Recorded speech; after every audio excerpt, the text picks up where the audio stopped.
Hi, welcome back guys. This is your friend, the Iron Fanfics, back with amazing fanfiction. This is the series of What if villain Deku had Undying Quirk? Now before starting, please give this video a like and subscribe to the channel if you want more videos like this. Now let's get into the fanfic. It was a normal day for the residents of Japan, until a bored being grew curious. And that's how 11 particular individuals found themselves in a room resembling a movie theater. The 11 people look around in confusion, before their eyes alight on each other. Villain. All Might shouts, looking at Tamura Shigaraki. Heroes. He replies, hatred emitting from his gaze. Hand Bithudi, shouts Bakugu, his hands held out in front of him. Principal Nizu says nothing, only sipping his tea as he examines the situation he's found himself in. Detective Tsukachi looks on with a tired gaze, mirrored by Aizawa, though both are ready to move at a moment's notice. Alternatively, the last 5 people are looking around in confusion. Uraraka, Todoroki, and Kirishima stand together, uncertain and wary at suddenly being transported. Toga is looking around curiously, her head tilted, though her eyes gleam with bloodlust. Inko Midoriya, at odds with everyone, is looking around in a panic, the tense atmosphere doing nothing for her nerves. Before anyone can make a move though, a voice speaks up. Pardon me. Is everyone here? Well, it is my first time doing something like this, so I suppose getting even half of the people I wanted is fine. It might be even more amusing. Quality over quantity and such. Everyone turns to the movie screen, where they see a tall man draped in what can only be described as galaxy robes looking at them. Bakugu, being the brash young man that he is the first to respond. The hell you talking about, bathrobe? You're the one who brought us here? You another shitty villain? I'll take you down along with the hand B. The stranger chuckles. Yes, Bakugu Katsuki. It's interesting seeing your famously aggressive personality in person. Though perhaps I should punish you. As he looks at him in amusement, Bakugu feels a chill crawl up his spine, disappearing the moment the stranger shakes their head. No, I suppose that won't be necessary. After all, I don't want to diminish everyone's experience today. And what might you mean by that? Asks Principal Nizu, calmly taking another sip of tea. I'm glad you asked, Principal Nizu. He claps his hands and suddenly everyone is sitting, facing the screen.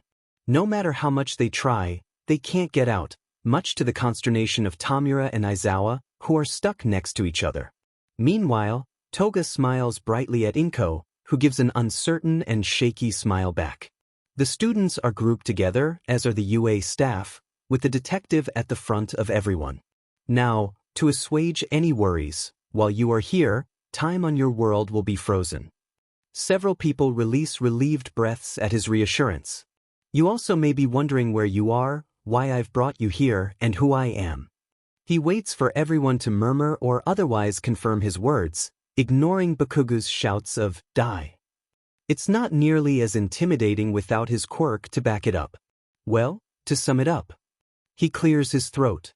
I was bored, and decided to do something that I've noticed has been popular with some of the other deities. He ignores their sudden silence with the sole exception of Tamura muttering about an endgame boss. You see, he raises a finger, you are here to watch an alternate timeline. At their confused muttering, he continues. You see, there are innumerable variations of the same event. For example, Uraraka, she jumps a little at being suddenly addressed. In one timeline, if you used your quirk for 1 second longer than you have in yours for every activation, your quirk would be twice as powerful. Her eyes widen in disbelief while Aizawa shoots her a thoughtful look. Bakugu snorts while Tamura scratches his neck in irritation. Todoroki appraises her silently, while Kirishima pats her shoulder in encouragement.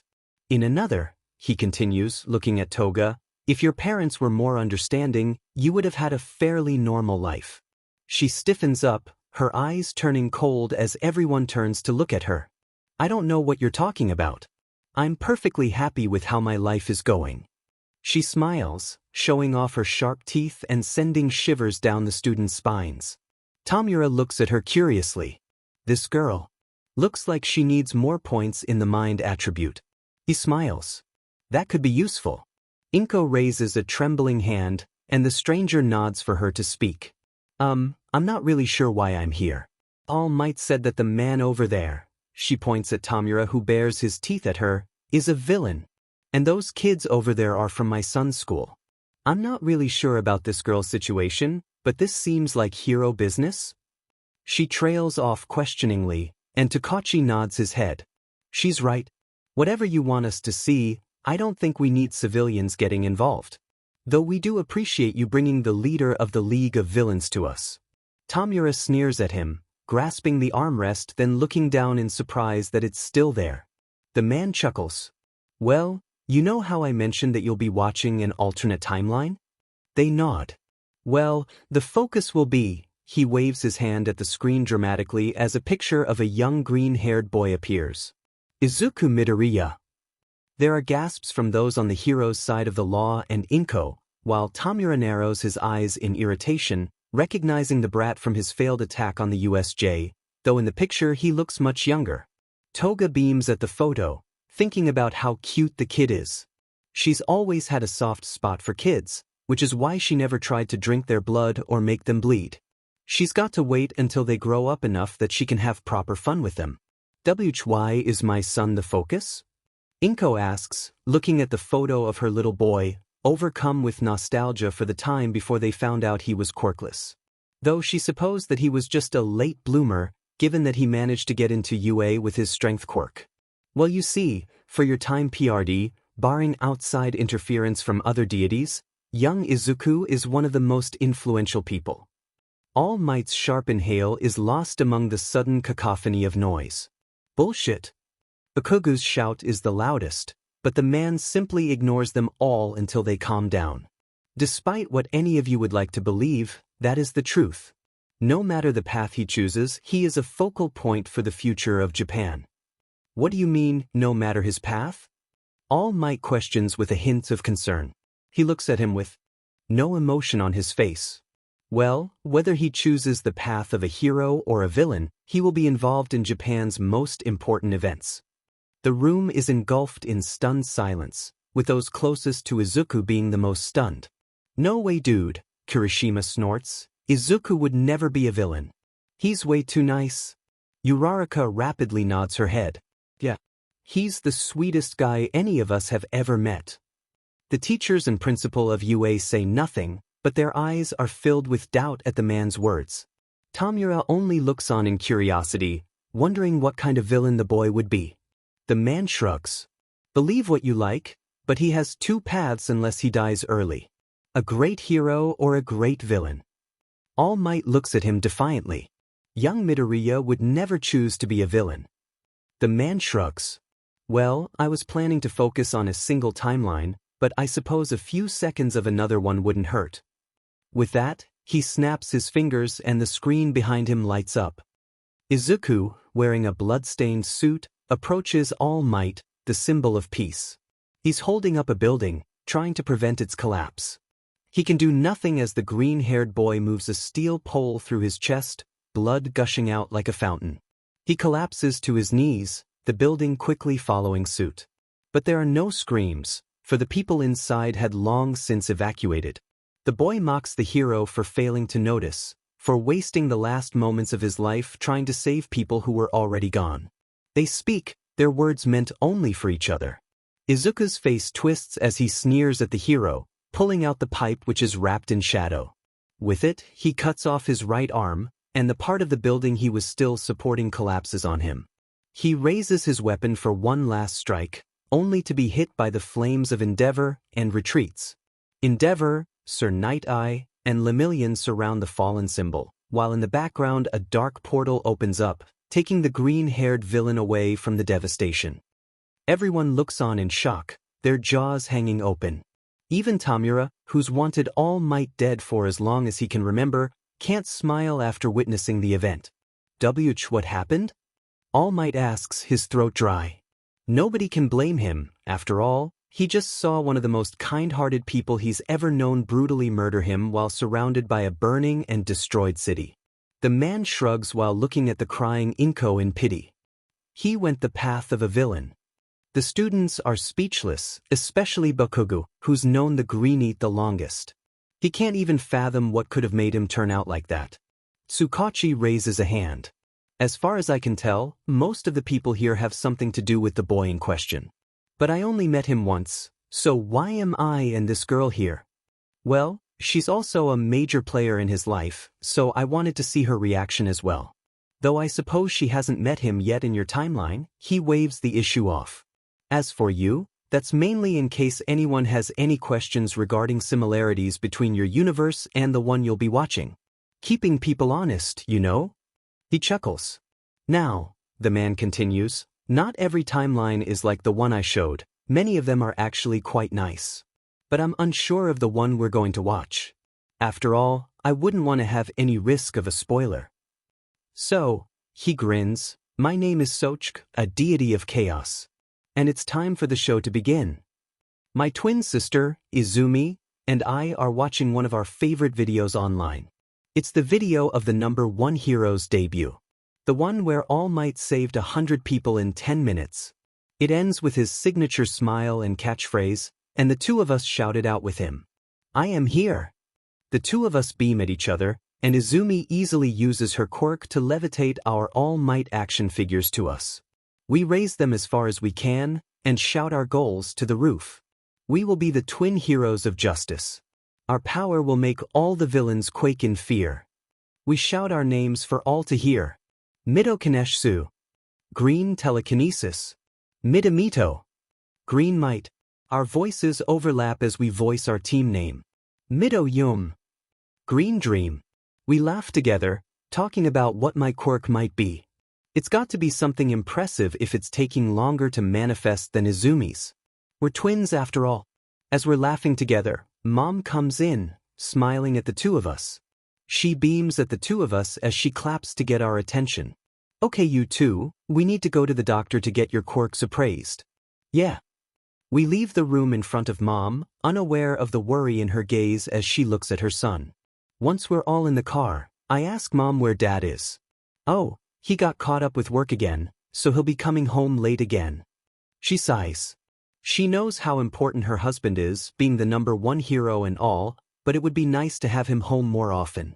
After all, she's the #12 hero and she still has time for her family. But that's the price they pay for a safer Japan. She understands, and she makes sure her children don't hold it against him. It helps that when he's home, he showers the three of them in as much love as he can. The entire ride to the doctor, the car was filled with the two children geeking out over heroes and quirks. Whenever Izuku Yagi hears her kids praising All Might, their father, as the best hero, she can't help but feel a surge of pride in her chest. Even without knowing that their parents are both heroes, the two admire them. But she did wish that they talked about her hero identity, cufflink, more often. She shakes her head free of those thoughts by the time they all arrive at the doctor. The person seeing them is a bald man with big green goggles with a yellow rim. But what hair he lacks on his head, he more than makes up for with his bushy mustache. I watch him as he uses a small device and wraps it around my sister's wrist. As he does, he explains. This device will analyze a person's quirk, telling us how strong it might be. Of course, it is only a rough estimate, given that quirks can be trained the same as any kind of muscle. After he's done with his explanation, the device beeps. Taking it off, he looks at the screen and exclaims in shock. Unbelievable! Without training it, your quirk will be on the level of the top pros. Do you have any idea what your quirk will develop into?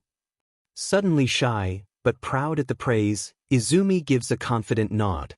Raising hand, she uses her telekinesis to lift the device out of the doctor's hand, surprising him. She brings it to herself as she beams at the man. Impressive for one at such a young age. You'll go places, girl. He turns his attention to me, and I eagerly hold out my wrist for him. He chuckles at my enthusiasm before wrapping another device around my wrist. After a few minutes of nothing happening, he frowns. Taking it off, he fiddles with it a bit before putting it back on. We wait, but still nothing. My mother is looking worried now, but me and Izumi are just confused. He takes it off of me again before looking at Mom. If it's alright with you, I'd like to do a few more tests. She nods, hoping to find out what's wrong with her child. She knew something was off when he didn't show any signs of his quirk a month ago like his sister when they turned 4. The doctor took some blood, and I held back my tears at the pain. A hero is supposed to make sure other people don't have to worry, not the other way around. Still though, I appreciate Izumi holding my hand while it's getting done. After taking my blood, the doctor has me do a few different movements, which I do with no problem. As we go through them all, he asks me about what I want to do. So I tell him about how awesome All Might is. By the time he x-rays my foot, I finally get to his question. So what I want to do is become a hero like All Might, someone who helps everyone. My mom and sister smile at my words. Looking up from the x-ray, the doctor's words erase all the smiles in the room. Sorry kid. It's not gonna happen. The only sound anyone can hear is the clatter my All Might action figure makes as it falls to the floor. We all stare at the doctor in shock, the silence seeming to permeate our entire beings. It's Mom that manages to break free of it first. Oh dear, so there is something wrong with him? Most of the other kids in his kindergarten class have already shown signs of their quirks, including his sister. She shoots a reassuring smile at Izumi, who looks mad at the doctor's words. But it quickly turns to shock, and then pity as he speaks. I'm afraid that your son is quirkless. You see, he goes on to explain about how people have evolved, and that the bones in a person's foot is a sure way to tell whether or not they have a quirk. But I stopped listening after his first sentence. Instead, his words echo in my mind. Your son is quirkless. Son is quirkless. Quirkless. Quirkless. Quirkless. Quirkless. I think about all the plans me and Izumi have made, all relying on us becoming heroes together. We even told Kachan that he could join us at our agency. That made him really happy, but then he got mad when we told him that Izumi and I would be a 2-person team, and that we would only team up with him when we want to hang out. He didn't talk to us for a whole week. It was only when he excitedly told us about his quirk starting to manifest that he started talking to us again. It was a good day, and Izumi and I were super excited for when we would develop our own quirks. But I guess that's never going to happen for me. The drive home is in silence, one that goes unbroken all the way home. Once there, I go to my mom's room and turn on the computer. I watch my favorite video over and over and over. I watch as All Might flashes his reassuring smile, as he says his iconic words. Then I do it again. Over and over and over again. I can tell that my mom is behind me, looking at me with worry in her eyes. Slowly I turn to her, tears pooling in my eyes. All Might is always smiling, no matter how bad things get. I raise a trembling finger to show her, as if it would somehow erase the time I spent at the doctor's. Do you think that I can be a hero too? My voice is weak, and my entire body is trembling. She grabs onto me. She apologizes. She says that she wishes things could be different. She doesn't answer, not directly. But I know. I know the meaning in her words. You can't become a hero. Ah, they're so cute together. Uraraka gushes. Totally. Toga agrees. It kind of makes me wish I had another child, Inko mutters, looking at alternate hers kids. The only ones with different thoughts are Tamura, who scowls at the hero-worshipping brats, Aizawa who shrugs it off, and Nizu, who's busy going through how having a twin sister would change young Izuku's fate. When they hear the blunt way the doctor bluntly tells the young boy that his dreams are unattainable, the crowd breaks out in outrage. That's so unmanly. Yeah. Even if he didn't think he could do it, he didn't have to be so mean about it. I don't like him, but I wonder if I can make him better if I let his blood gush out? Inko slowly inches away from the muttering serial killer as she watches the same scene she experienced play out on the screen. The only difference is how happy the other her is about her daughter's potential. Nizu sips his tea while All Might winces at the familiar words. That device would be quite useful. A shame we don't have something similar in our timeline. Bakugu smirks at the screen, knowing that he had the right idea growing up. And he was right since Deku only got into UA thanks to finally developing his quirk. He kind of looks like the doctor, Tamura mutters while scratching his neck. When the screen shows Inko hugging her child, they all look at her. She lowers her head in shame, not meeting any of their gazes. Bakugo snorts. It's not like you can be a hero without a quirk. She didn't do anything wrong. But aren't your parents supposed to encourage you, even just to show their support? It's unmanly otherwise. That's news to me. They shoot Toga a glance, who's just playing with her fingers. Uraraka looks away. I'm sure his dad will do something. We haven't seen Hayashi since he found out Izuku was quirkless. Inko mutters, causing an awkward silence to fill the room. Soch chuckles. Well, good thing it doesn't seem like you married Hayashi in this timeline. Third-person POV. After putting Izuku to bed, Inko starts making dinner for everyone. Izumi is in the living room, watching TV after her mother told her to let Izuku have some alone time. But the worry is clear on her face. She heard the doctor, same as her mother, after all. Quirkless. She changes the channel, and a news reporter comes on. Here at the scene, you can see the two villains defeated by All Might with a single punch. Regretfully, we couldn't get an interview, with All Might stating that he had some personal business to take care of. We learn more. Loyal viewers shall be the first to know. She changes the channel again, this time landing on a kid's show. It's bright, it's colorful, and it's exactly the kind of thing that you simply turn your mind off to watch. Which is what Izumi needs right now. She watches the show, listening to the noises her mom makes in the kitchen. It's only after 10 minutes into the show that Izumi realizes what the show is about. The heroes band together after losing their powers to defeat the villain. Watching the villain fall due to the power of friendship, Izumi can't stop the small hope that starts to burn in her heart. Maybe Izuku can be a hero even without a quirk? It's something she doesn't say out loud, from fear that even giving voice to the ember would blow it out. But it's there. The hope that they'll still be able to achieve their dreams. Together. Just like they always have. Time passes like that, with Inko making dinner, her heart filled with sorrow, and Izumi watching TV, hope flickering in her small heart, threatened to be put out at the slightest breath. When Inko is laying her specialty meal of chicken katsu on the table, her husband, Toshinori Yagi, finally returns. He looks at his wife and daughter, immediately noticing the heavy atmosphere of the home. What happened? Where's Izuku? He asks, trying not to think of the worst possibilities.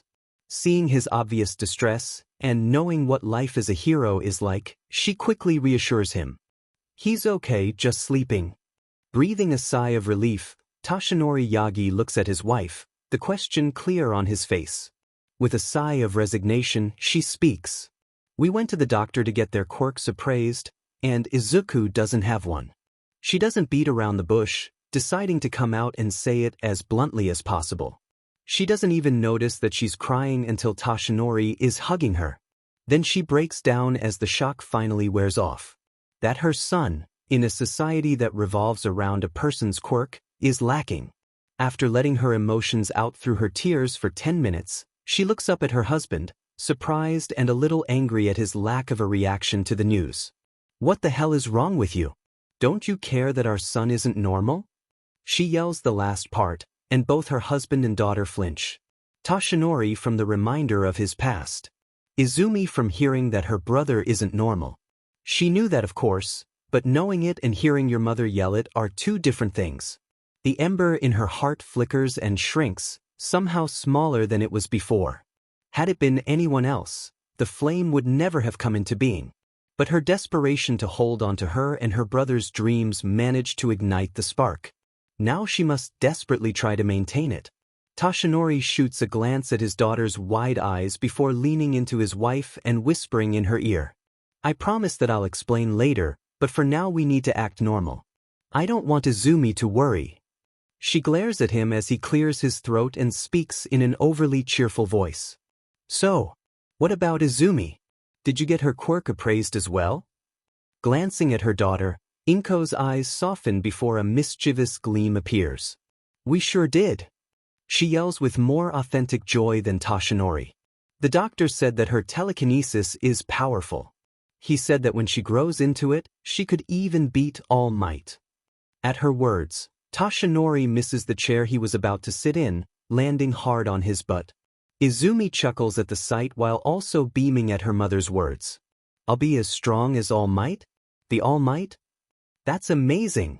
I'm going to be the new #1 hero after I make my own debut. I'll save 200 no. I'll save 1,000 people in 10 minutes and blow All Might's record right out of the water. Unbeknownst to any of the three, their words this night would have consequences. Not anytime soon, but far more dire than any of them could ever dream of. But that will be then, and for now, the three take their seats at the table, Toshinori sitting gingerly to avoid putting too much pressure on his possibly bruised behind. The three talk, telling each other about their days. Though it's more like Inko and Toshinori talking since other than going to the doctor, Izumi only stayed home and hung out with Izuku. At that thought, she looks around the table noticing with shock that Izuku isn't there.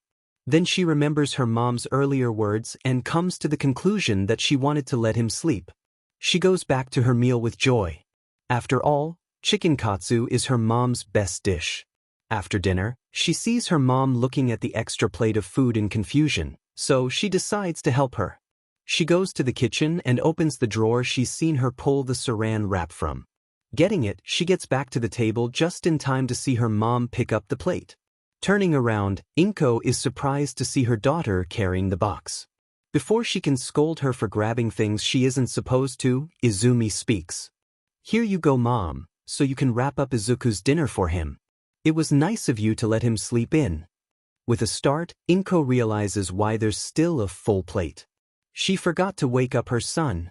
Feeling guilty, she thanks Izumi and quickly wraps the meal, heading to bed where Toshinori explains to her about his quirk, as well as how he'll reveal the truth to their children once they turn 10. Izumi goes to her own room, dreaming of being the hero she can be. Izuku POV. I wake up during the night with my stomach growling. Looking around, it's dark, so I turn on a spare flashlight next to my bed and make my way to the kitchen. There, I see a plate of Mom's katsu chicken wrapped up for me. I look around in confusion and ask if anyone is around before noticing the time on the clock. 10 o'clock, when everybody would usually be in bed, asleep. And 3 hours past the time everyone would eat dinner together. I can't help but feel sad that I slept so long. After all, dinner is one of the few times that we're all together. Either Dad is busy with work, or Mom is. But without fail, everyone would be at the dinner table around 7 o'clock. Except for today.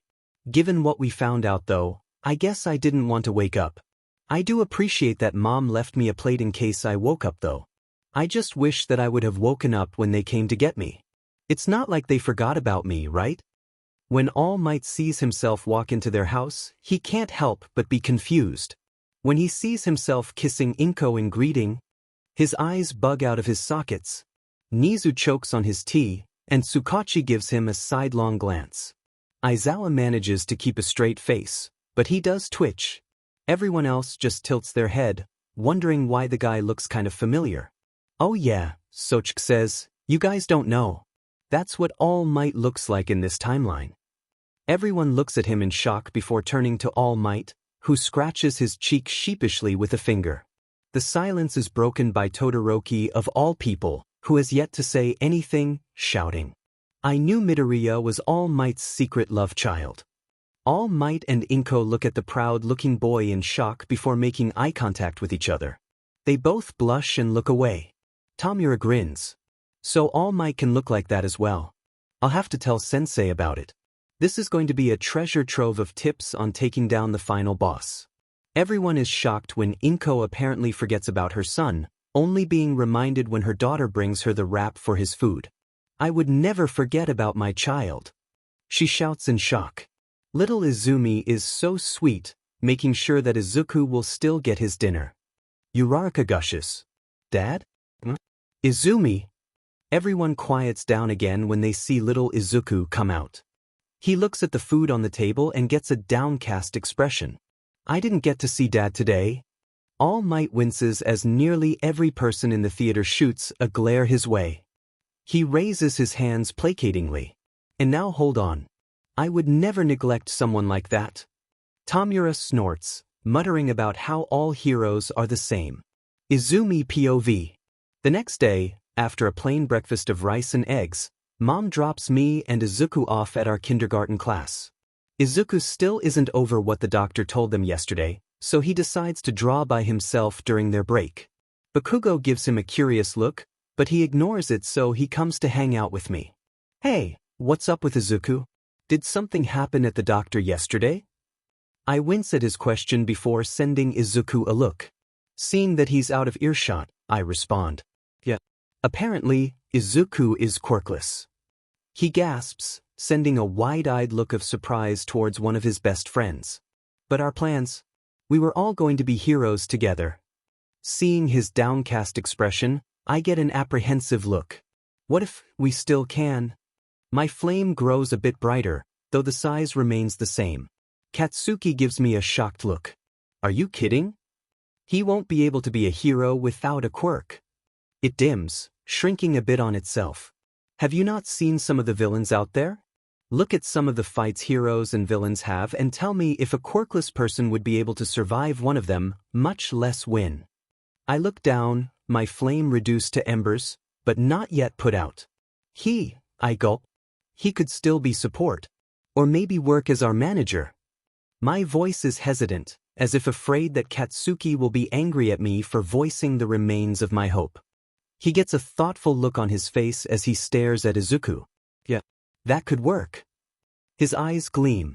He can be like the computer guy in TV shows and movies. He'll let us know when there's an attack and where we need to go. Good thinking, Izumi.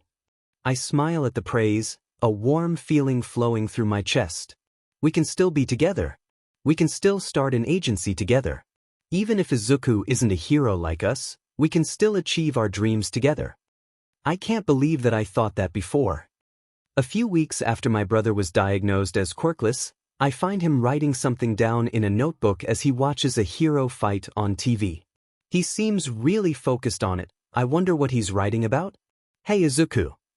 He jumps, pulled out of his thoughts, and I can't help but giggle at his reaction. What are you writing about? All of this.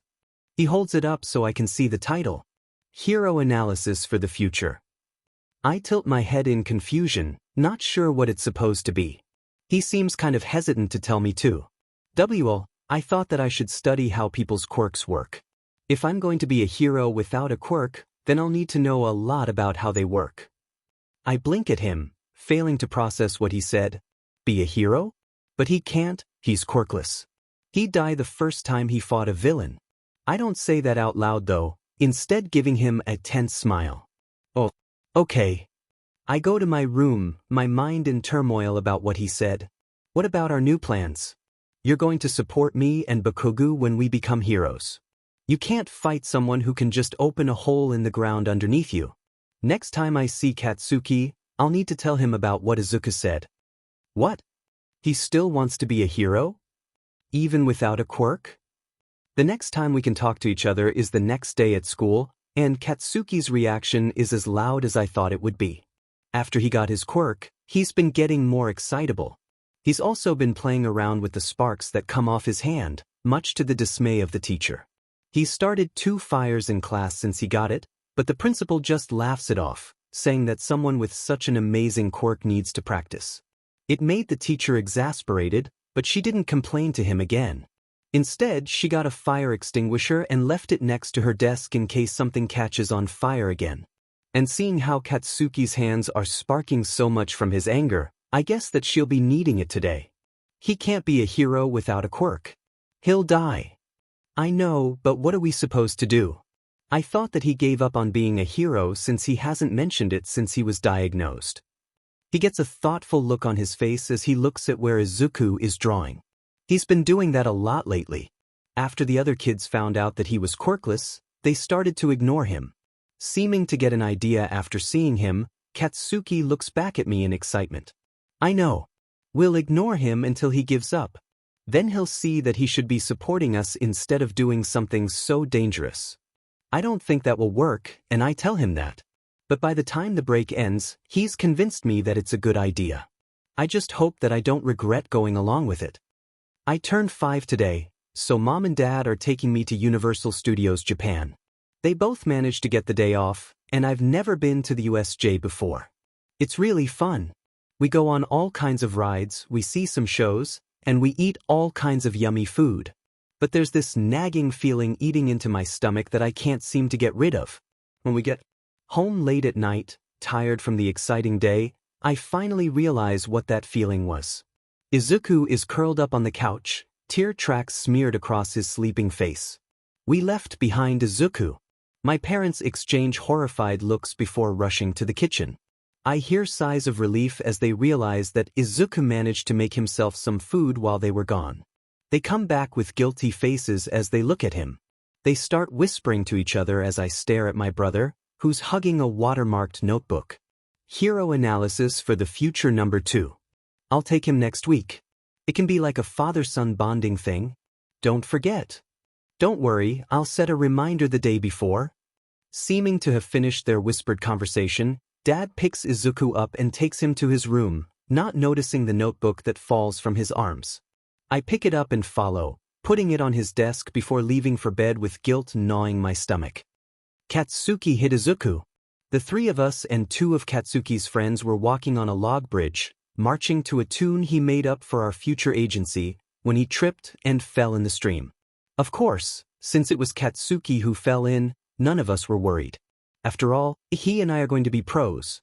A little thing like that isn't going to hurt him. But Izuku didn't seem to agree. I don't even know why he still follows us around at this point. He knows that we aren't going to talk to him. He went down into the stream as we all watched, holding out his hand and asking if Katsuki was okay. I feel a twinge in my chest watching. He has the heart of a hero. But that's not enough. He needs a quirk too. Or else he'll just die. Katsuki ignores the hand, pushing himself up. He glares at Izuku, his hands balled into fists. Then he punches him in the face. I look on in shock as he falls into the stream, holding his cheek where Katsuki hit him. The boy himself is looking down at Izuku in shock before he sneers. I don't need help from some quirkless Deku. And he climbs back up on the opposite side of the stream. I look down at Izuku, who started crying. He looks up at me, eyes begging for me to come down and comfort him, like I used to do when he got hurt. Before we were 4. But I clench my fists and firm my resolve. I turn away and follow Katsuki further into the forest. I need him to tell me why he hit my brother. It's obvious by this point that ignoring him isn't going to work. If we want him to give up on being a hero, we need to do more. I look at him in confusion. What do you mean more? He takes a breath. We need to bully him. Show him that he can't stand up to people with quirks. Once he understands that a quirkless person can't beat someone who has one, he'll give up. I look at him uncertainly. I don't know. That seems like it's going a bit too far. He looks me in the eyes. You think I want to do this? It's for his own good. As his sister, do you really want to see him get killed trying to fight someone like you, who has powerful telekinesis? Or someone like Death Arms with super strength? I hesitate, my mind envisioning what he's saying with great clarity. I see Izuku running at a villain. I see the villain waves his hand and Izuku shooting up into the sky. I see him fall. I see him. I shake my head to get rid of the sight. I look at Katsuki. Let's do it. The embers of hope in my heart have long gone out. Kid Bakugo is so cute. I wonder what happened. He glares at you, Raraka. Screw you, round face. Kirishima chuckles. Come on, Baku bro, don't be like that. We were all kids once. And look at you now, all manly. He scowls at him, but simply throws himself into the back of his seat. The people around him chuckle. The only person who doesn't is Tamura. He just looks at the screen, watching as the children make plans. Then before it cuts to the next scene, it goes gray, and bold words are plastered across it. I can't believe I thought our dreams could be achieved. Everyone looks at it in shock, suddenly apprehensive. Kirishima lets out an uneasy laugh. See, come on guys, this is Midoriya we're talking about. I'm sure everything is going to work out. Nobody responds, and Bakugo starts to get a bad feeling as he remembers what he started doing. Look at that, even now he works hard to be a hero. All Might beams at the people around him as they watch Izuku start on his path. I wonder what he's writing in there. Mummers Nizu. Probably some stupid fanboy trash about heroes. Tamura growls. He ignores the glares everyone else sends his way before turning back to the screen. Bakugu, are you an idiot? The fact that it's Todoroki who's asking makes it all the more impactful. Shut the hell up, Icy Hot. Though he says that his usual fire is missing and he doesn't meet anyone's eyes. Inko is looking at him in shock. Bakugu, did you do this to my Izuku? He scowls down at the floor. No. When everyone looks at Tsukachi, he nods his head. Truth. The tension leaves everyone and Kirishima claps a hand on Bakugu's shoulder with a laugh. I'm proud of you, bro. You're way manlier than that guy.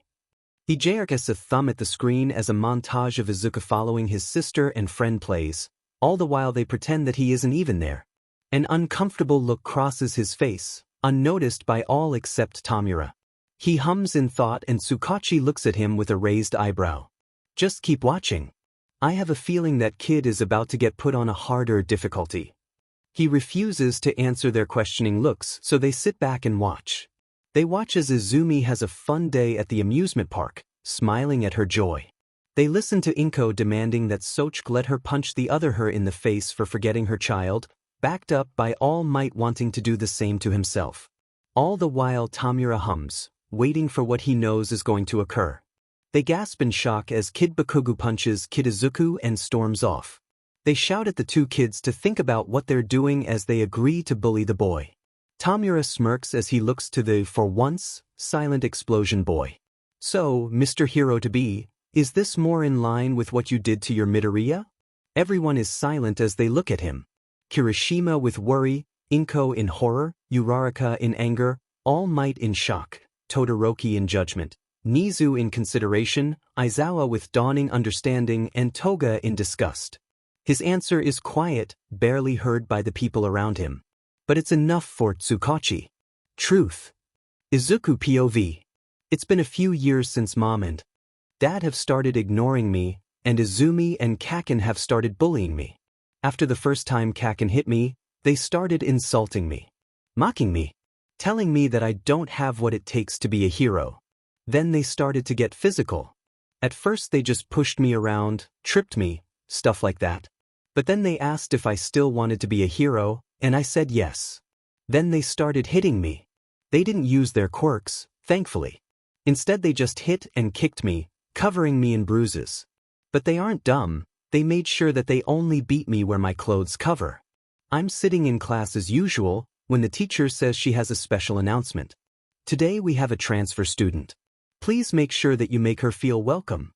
She gestures towards the door, and I guess the new kid was looking through the window because she opens it.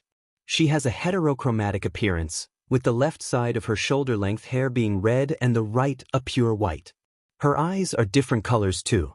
Her right eye is brown, while the left one is a bright blue. It's really eye-catching, especially given the horrible burn scar covering the upper portion of that side of her face. She looks out at the class with a blank expression. It's not until the teacher tells her to introduce herself that she does. Shoko Todoroki. My quirk lets me use ice from my right side and fire from my left. I don't use my fire for personal reasons. Don't ask about them or my scar. With that her introduction is done, and it's clear that she doesn't want to say anything else. Clearing her throat awkwardly, the teacher directs them to the empty desk next to me. It wasn't always empty, but Kaken and Izumi spread rumors that being quirkless can make people who have quirks get sick. After that they change seats. Todoroki sits next to me casually, not even looking in my direction. But it's not that she's trying to be mean, she's not looking at the other students either.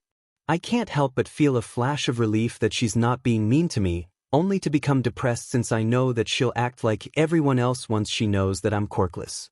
The class goes on as normal, with everyone focusing on the teacher. At least, I look like I'm paying attention to her. Over the years of avoiding Kaken and my twin, one of the places I usually hide is the library. And since I'm already hiding there, I decide to read the books they have. Not the fun, kid-focused kind though, but the ones for learning. I've basically read each of the books they have in the library about math, science, history, etc. So I already know everything the teacher is teaching us, other than what her own experiences have taught her. Instead of focusing on the lesson, I'm writing down an analysis of a hero fight I saw the other day. While I do so, I cover my mouth to help cover my muttering. If I do that, then the sound doesn't leak out too much, so nobody realizes that I'm not listening to the teacher. But I forget that now I have someone sitting next to me. When lunch rolls around, I quickly pack up my stuff and rush to the cafeteria, unaware of the eyes watching me. Luckily, Kaken and Izumi seem to be more interested in the new girl than me at the moment, so I manage to get my food and go behind the school without any hassle. I sit down and eat, using the almighty spork to shovel the rice and vegetables into my mouth quickly. Once I'm done, I take out a notebook different from my analysis journals. Instead, I use this notebook for my drawings. It's one of the few things I can do that I find relaxing. I start to sketch some of the clouds in the sky, not hearing the footsteps until they're right next to me. "What are you doing out here?" I yelp, dropping my notebook. I look at the person who asked me that question and see the new girl, Todoroki, standing there. "Oh, will I come out here to draw sometimes? It's peaceful." She hums in response before bending down. I look at her in confusion before I see her pick up my notebook. I blush since I haven't shown them to anyone before. I know that I'll just get mocked if I do. But she doesn't say anything. She just flips through the pages with the same blank look on her face she had in the classroom. When she finishes looking through them, she hands it back. They're good. They're just two simple words, but they mean so much to me. I even start to tear up. Seeing me start to cry, her eyes widen and she takes a step back. She looks around as if looking for an adult, but we're alone. So, awkwardly, she pats my head. "They're there? I'm sorry? Please don't cry." It's awkward, and it's clear that she's never comforted someone before. But it's more than I've gotten ever since I was told I was quirkless, and so my tears continue to flow. We stay like that until the bell rings, signaling the end of lunch. Wiping away my tears, I smile at her, much to her obvious surprise. "So bright," she thinks. "Thank you. It means a lot to me." With that, I grab her hand and start walking to class. She follows along, confused at my reaction. Even though I know it won't happen again, I'm glad that there was someone who was nice to me. Even for a little bit. We enter the classroom, and unfortunately the teacher isn't here. But Kaken and Izumi are, along with some of their other friends. Seeing that I'm with the new girl, they scowl. "Hey, Todoroki, you shouldn't hang around with him. That Deku is quirkless." Izumi shouts to her, and I drop her hand immediately. I walk to my desk with slumped shoulders and my head hanging. Even if it was only for lunch, at least I had a friend. I nearly stumble when I hear what she has to say. I don't think there's anything wrong with being quirkless. I'll hang out with whoever I like, and it's definitely not people who ignored what I asked. They stare at her, mouths hanging as she walks to me and puts a hand on my shoulder. "Ignore them. Let's sit down, the teacher will be here any moment." I take my seat, my expression frozen in shock. She's still going to be my friend? Even though I'm quirkless? I manage to snap out of my shock by the time the teacher gets here, but as I look at Kaken and Izumi's glares, a shiver goes down my spine. I know that my bullying is going to get a whole lot worse. I look at Todoroki, who gives me a small smile in return. I blush and look away. Maybe with a friend, it won't be so bad. Before we continue, I've decided to bring in a special guest. Everyone looks at Sochik in confusion. Before they can ask who it is, they snap their fingers. To the surprise of those from UA, a pink alien-looking girl appears. Mina looks around in confusion, asking the usual questions. "Where am I? Who are you? Why am I here?" After a quick explanation, barring why she was randomly summoned, she shrugs it off and sits between Uraraka and Toga. Let's get this show on the road. I can't wait to see who gets with who. The heroes and students facepalm, Toga chuckles and Tamura sighs. The screen continues to play, and as the crowd watches a montage of Bakugo and Izumi bullying Izuku, they glare at him. "Bakugo, when we get back you're going to be meeting with Hound Dog every week until you get a handle on your anger issues." He clicks his tongue and looks away, not meeting anyone's eyes. "Fine. Maybe he'll be nicer covered in blood?" People are usually nicer to me when I make them bleed. Well, some get more mean, but making them bleed more fixes that problem. Toga looks at him, her grin promising pain. Despite her alarming words, almost nobody has the energy to comment on it. I know I shouldn't say this, but he does deserve to get hurt. Everyone looks at the glaring Inko Midoriya in surprise. I never thought Midoriya's mom would be so scary. Kirishima shudders. Yeah, Uraraka says quietly. How come this kid became a hero? His childhood is as bad as mine was. Truth. The detective's shocked words cause the attention to shift to the man who attacked the USJ. Perhaps the bullying wasn't so bad without his sister to join in. Nizu sips from his eternally full teacup as he theorizes. But before the discussion can continue, Bakugu's words cause them to focus on the screen.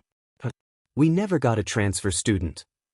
When they see the person who enters the classroom, they exclaim in shock. Though none are as shocked as the person who's appeared. I'm a girl? Shaking his head, he raises a hand to cover his scar. Even as a girl, the old man has no mercy. His words are unheard in the commotion the others are causing, though Mina is by far the loudest. Ship it. I totally ship it. I don't know who I'm shipping her with yet, but I'm totally shipping it. Soch's snort of amusement quiets them down. If a simple gender change is enough to throw all of you into a fit, you definitely won't last the entire film. They quiet down and try to calm themselves at his words. Instead they watch as they see Midoriya eat, then draw. The angle shifts when Todoroki leafs through it, and they can't help but admire the artwork. Ah, he's so talented. I never knew young Midoriya could draw so well. And he looks like he's only 8 years old. All Might can't help but think about how much he really knows about his successor, realizing that he doesn't really have a grasp of his personal life. I knew, since I made his hero outfit when he got into UA. He's actually the one who drew it. They look at Inko in surprise. It seems like their Midoriya has a few tricks hidden away. I'm more curious as to what he's written in his hero analysis notebooks. He doesn't know why, but Nizu has a bad feeling about those. His words go ignored as they watch the touching scene of female Todoroki standing up to Izumi and Bakugu for Midoriya, punctuated by Mina's squeals of shipping them. Their Todoroki blushes at all the praise they heap on him for his counterpart's character, unaware of his true thoughts. Honestly, there are times I wish I was quirkless. It would be better than having my old man's quirk at least. All Might POV. I wake up in a hospital room coughing. I look around in a panic. How did I get here? More importantly, why am I here? I'm All Might. The symbol of peace doesn't lose, he can't lose. I finally calm down enough that I can take notice of my sidekick, Sir Night Eye, also known as Mirai Sasaki. A good kid and a powerful quirk.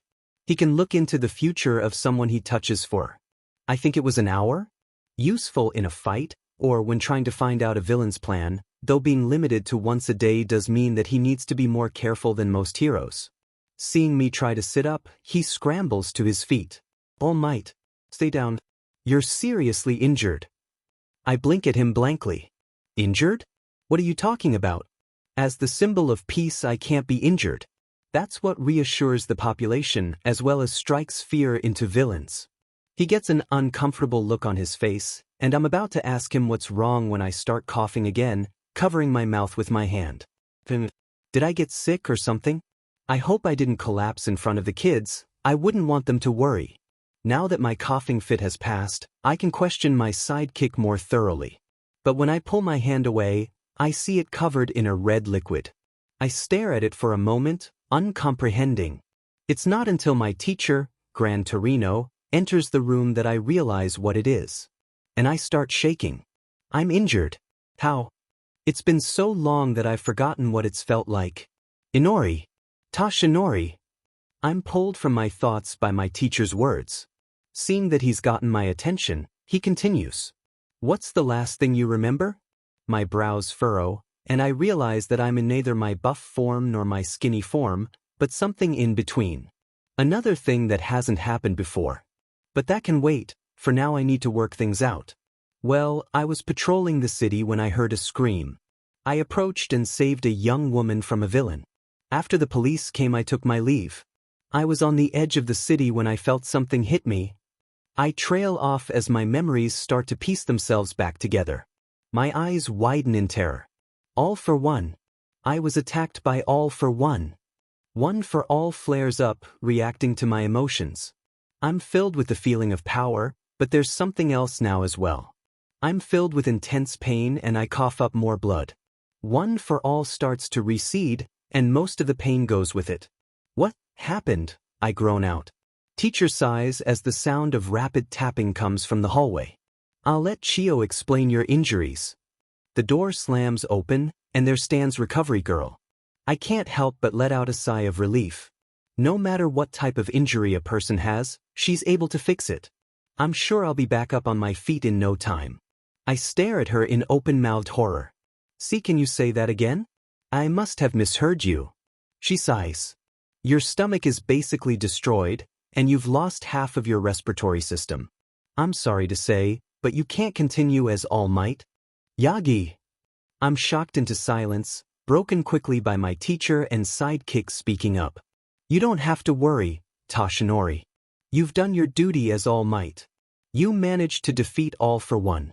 You've made Nana proud, so you can retire. Why, All Might? You can focus on finding your successor. You've defeated the greatest threat to peace that the world has ever seen. So now you can focus on passing on your legacy. If you like, I could construct a list of potential applicants. Mirai adjusts his glasses nervously. A splendid idea. A high-pitched voice comes from the door, drawing everyone's attention. Am I a rat? Am I a bear? Who knows? The principal of UA High School steps into the room, closing it behind him. UA has a plethora of students who you've inspired to become heroes. If you like, you can come and observe them so you can make the best choice on who to pass your quirk onto. My head is reeling. All for One is dead? I killed him? Yes, my memories of the fight are finally coming back to me. I crushed his head, but in his last moments he managed to use one of his stolen quirks to blast my side. But giving up being a hero? Finding a successor? No. The sudden silence in the room is oppressive, but I continue on. I won't be retiring. The world still needs the symbol of peace. Don't be ridiculous, Toshinori. Teacher is the first to object, but I know the others won't be far behind. Did you not listen to Chio when she told you your injuries? You'll be lucky if you live another 10 years living as a civilian, much less if you force yourself to continue heroing. Just retire now that Nana can rest in peace. It's not too bad, except when people make personal requests. He mutters that last part to himself. I understand where he's coming from, but I shake my head. I won't retire. The world needs the symbol of peace. At least until I can find my successor and pass on my power. And how long will that take, All Might? My sidekick asks. My thoughts turn to my son, and the plan I'd originally made for him. But even with One for All, will he be able to stand strong against villains? It's only a matter of time before another symbol of evil appears. If I give him my quirk when he turns 10 like I'd originally planned, will he be able to become the next symbol of peace? I was so sure of my idea when I first told Inko about it back when he and Izumi were 4. But back then I thought that, as the 9th bearer, One for All would be strong enough to keep him safe from any kind of harm. But if even I obtained such a debilitating injury even after such a long career, I shake my head free of my thoughts. I can think on it another time. For now, I turn my attention to Mirai. It will take as long as it takes. But the world cannot go without a symbol of peace. So long as villains never rest, neither shall I. That would sound more convincing if you didn't throw up a waterfall of blood after you finish talking. Nizu comments. All Might. Mirai looks at me with eyes full of resolve. You need to retire. Please. Work on finding a successor, someone who will become the next symbol of peace. But do it from the safety of retirement. My brows furrow. He's never insisted on something so insistently before. No, he was much more insistent when he asked to become my sidekick. But nowadays he's only this persistent when, suddenly, you used your quirk on me. He flinches, confirming my words. He looks hesitant, but after a sigh reveals what he saw. Within the next 7 years, you'll be killed by a dangerous villain. Oh, I question. Within 7 years, huh? That's quite a time frame for someone who can see the future. He frowns. Looking so far isn't easy. And there's something wrong with what I'm seeing. Oh. Before I was just going to brush off his words. After all, I can't stop being a hero just because of something that will happen in 7 years. But this is the first time Mirai has ever sounded unsure of his quirk. Normally, he slowly says, my quirk shows me the future as a type of real. I watch what happens around them in a third-person perspective, along with the choices they make. But this time, he trails off with a concerned frown. This time, when I looked into the future, it shattered. Silence. Nobody understands what he means, but we know by his tone that it's serious. It shouldn't be possible. Everything I've seen with my quirk is 100% accurate. But in 5 years, everything becomes jumbled. My foresight can't determine what will happen, nor what leads to the choices that get made. He looks me in the eyes and I shiver. They're desperate, panicked. All I know is that whatever is happening, it will end in your death. Soch claps, startling everyone as the screen goes black. Okay everyone, sorry about this, but this scene contains far too much sensitive information for all of you to know about. At least to the point where your reactions will give away certain parts of the narrative, as well as giving each side too many advantages back in your world. So I think that I'll just keep things quiet until the next scene. He listens as everyone boos him and demands he lets them see it. He taps his chin in thought before raising a finger. I suppose a few of you can watch it, but I'll leave it up to the person this scene features to decide on who. With that his finger falls, pointing to All Might. And me. He's shocked that he's being featured in what they're seeing, but since he's young Midoriya's father in this universe, he supposes that it makes sense. Indeed. It has to do with your condition. Soch taps his side with a knowing look. All Might panics at the thought of having his weakness suddenly revealed, but he continues before he can say anything. Of course, it's up to you who can stay. But since it also concerns Mr. Gamer, he'll be allowed to stay and watch as well. Not like it's nothing he doesn't already know. All Might sighs while Tamura raises an eyebrow. This basically confirms that All for One is alive in our world. As such, I should allow those who know to watch. Very well then. Principal Nizu and Tsukachi are who I'd like to watch it with me. Ahem. And Aizawa. All Might had honestly forgotten the man was there. He doesn't know about his quirk, but he does know about his injury. Soch nods, and all the students and Inko disappear despite their protests. Very well then, let's dash. Wait. At Soch's questioning look, All Might points at Toga. Should this young girl not be sent away as? Well. Nope. Soch shrugs. Like I said earlier, this scene could provide too much of an advantage to one side. But Toga doesn't take sides. For her, it's family or murder. Plus, the heroes here already outnumber the villains. Having a 4-to-1 advantage for this is simply too much. So Tamura gets the only other villain to watch it with him.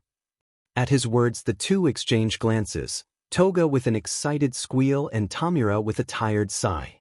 Anyways, no more interruptions, let's play. Nobody says anything as they watch All Might in the hospital, each lost in their own thoughts. Maybe Nightai's quirk is getting static from us watching this world. Soch mutters, low enough that nobody else can hear. It's unlikely, but he doesn't know what else it could be. That could prove interesting. Todoroki POV. Izuku's bullying has gotten worse apparently, but whenever I'm around Izumi, Bakugu, and the other kids leave him alone. I think they're probably scared of me getting my dad involved. But after all the hell he's put me through, I know that he'd probably encourage them to do worse. Either to toughen me up, or because Izuku is making me weak. Either way, me and Izuku will be dealing with them ourselves. But before we get to that point, we have to get through our last few weeks of elementary school. But since we're both confident in passing our final exams, we're just hanging out at the park. He's also showing me something he hasn't shown anyone else apparently. You promise you won't make fun of me? Or stop being my friend? I sigh in exasperation. I promise I'm not going to make fun of you, laugh, or stop being your friend. He opens his mouth but I continue, knowing what he's going to ask next. Nor am I going to tell anyone else what you're going to show me. He lets out a breath. Okay then. If you're sure. At my nod, he finally pulls from his backpack a notebook. Seeing it, I give him a dead-eyed stare, which is different from my usual blank stare. It's hard to tell the difference for people who don't know me, but Izuku can. I've already seen your artwork. Why would you make such a big deal out of this? My eyes widen fractionally and I take a small step back. Don't tell me you're drawing something lewd? Huh? His mouth hangs open in shocked silence, which just confirms my theory. My mom warned me that all boys were interested in things like that, but she said that I wouldn't have to worry about it until middle school at the earliest. But you have always been ahead of everyone else in academics. I guess it makes sense that you're ahead of them here too. Wait! He shouts to stop my muttering. It's an odd habit I picked up from him after spending so much time together. Though I can't mutter nearly as fast as he can. Sometimes I wonder if he mutters enough to fill an entire book. It's not my artwork. He takes a deep breath. It's one of my other notebooks. You know, the ones that make Izumi and Kaken get angrier whenever they see them. Todoroki scowls at the reminder. Yeah. Though you won't let me, she trails off as she realizes what's going on. You're going to show them to me? He nods, his nerves acting up. Why yes, I am. You know that I like analyzing quirks and writing them down in these? How could I not? What with Izumi and Bakugo spreading around how creepy Izuku is for doing that. At my nod, he takes another breath. Well, my notes may be a bit more detailed than anyone knows. He holds it out to me after a moment's hesitation, the title proclaiming it to be Hero Analysis for the Future, number 10. I open it up to a random page and see a detailed picture of a woman with bunny ears in a leotard. Seeing my judgmental stare, he flushes and tries to assure me that the person in the book is actually a popular up-and-coming hero. I decide to hold off on punishing him until after I've read what he's written. Name, Mirko. Quirk, rabbit. Enhanced physique and animal traits. Prefers to use her legs when fighting. Speed, strength, stamina, and flexibility are far above most heroes. Likely to enter top 10 quickly. I look at him in surprise for a moment before I continue reading. Master of hand-to-hand, can hear smallest sound from great distances, possibly had fighting experience before becoming a hero. What follows are details upon details of how her quirk might be affecting her body below the surface, such as theories on how it enhances her. Not to mention where she might have gotten her fighting experience, theorizing that she might have gone around challenging anyone she met back in high school. Then I get to a section that's more concerning. Loud or high-pitched sounds might cause disorientation. Earplugs a part of costume? Good instincts, but straightforward personality. Trap's most likely weak point. Rabbit instincts? Possible repression of prey mindset. Overwhelming foe might cause flight instincts to flare. I look at him, my best and only friend, in confusion. He waves his hands in front of him as he assures me that his notebook shouldn't concern me. I just really like analyzing heroes. When I do, I can't help but think about who they are, and what kind of situations they might get into. Then when I throw kirk syntethiquatution you have toender how things swood change so I do anthen before I realize I teenjip with a fupage soft stuff fabouthi hero and dinowit swirdim sorry I understand if I had Antoine tobimi friend in immoral ganoso, ow. He yelps in pain as I smack his head with the spine of his notebook. You were panic muttering again. He says sorry and I sigh, trying to parse what he said while he was muttering. You don't have to worry. I told you that I wouldn't stop being your friend, and I meant it. I was just surprised about how detailed it was. Really? He asks, his voice hopeful. I nod.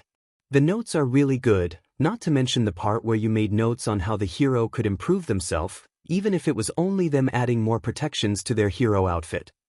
He beams at me. Why? I've noticed that a lot of hero costumes are more centered around aesthetics than functionality, though I'm sure that they're made out of really strong materials. Which does mean that villains they fight will underestimate them, thinking that they lack protection, unless it's associated with their quirk. I'm sure that's how a lot of villains have gotten captured. Striking the hero and thinking that they won only to find out that their costume protected them. I just love the surprise, ow. I smack him on the head again. You were fanboy muttering again. He repeats his apology and I sigh as I go back to the page about that rabbit hero. Unknown to me, my eyes glare at her picture as they look at her body before switching over to the information portion. I only skimmed it at first since there's so much written down, and it's all crammed onto the page. Flipping it, I see that there's 2 more pages written down. I shake my head in bemusement. Izuku really is smart. No, he's a genius. If even half of the theories he wrote about her are true, he could either skyrocket her hero career or end it completely. Just then, my eyes alight on a certain part of the analysis and the air around us grows cold. Izuku, feeling the change, looks around in confusion. Did the temperature just drop? Oh, did you do that, Todoroki? If you were feeling warm, we could have moved to the shade. Though this also works to train your quirk control dash. Izuku. I say, my voice is cold as my ice. He looks at me questioningly while I point to the section of his notebook that caught my eye. Why do you have such a big section dedicated to theorizing on whether or not she goes into heat like a normal rabbit? He says nothing, his mouth hanging open as he tries to think of how to explain.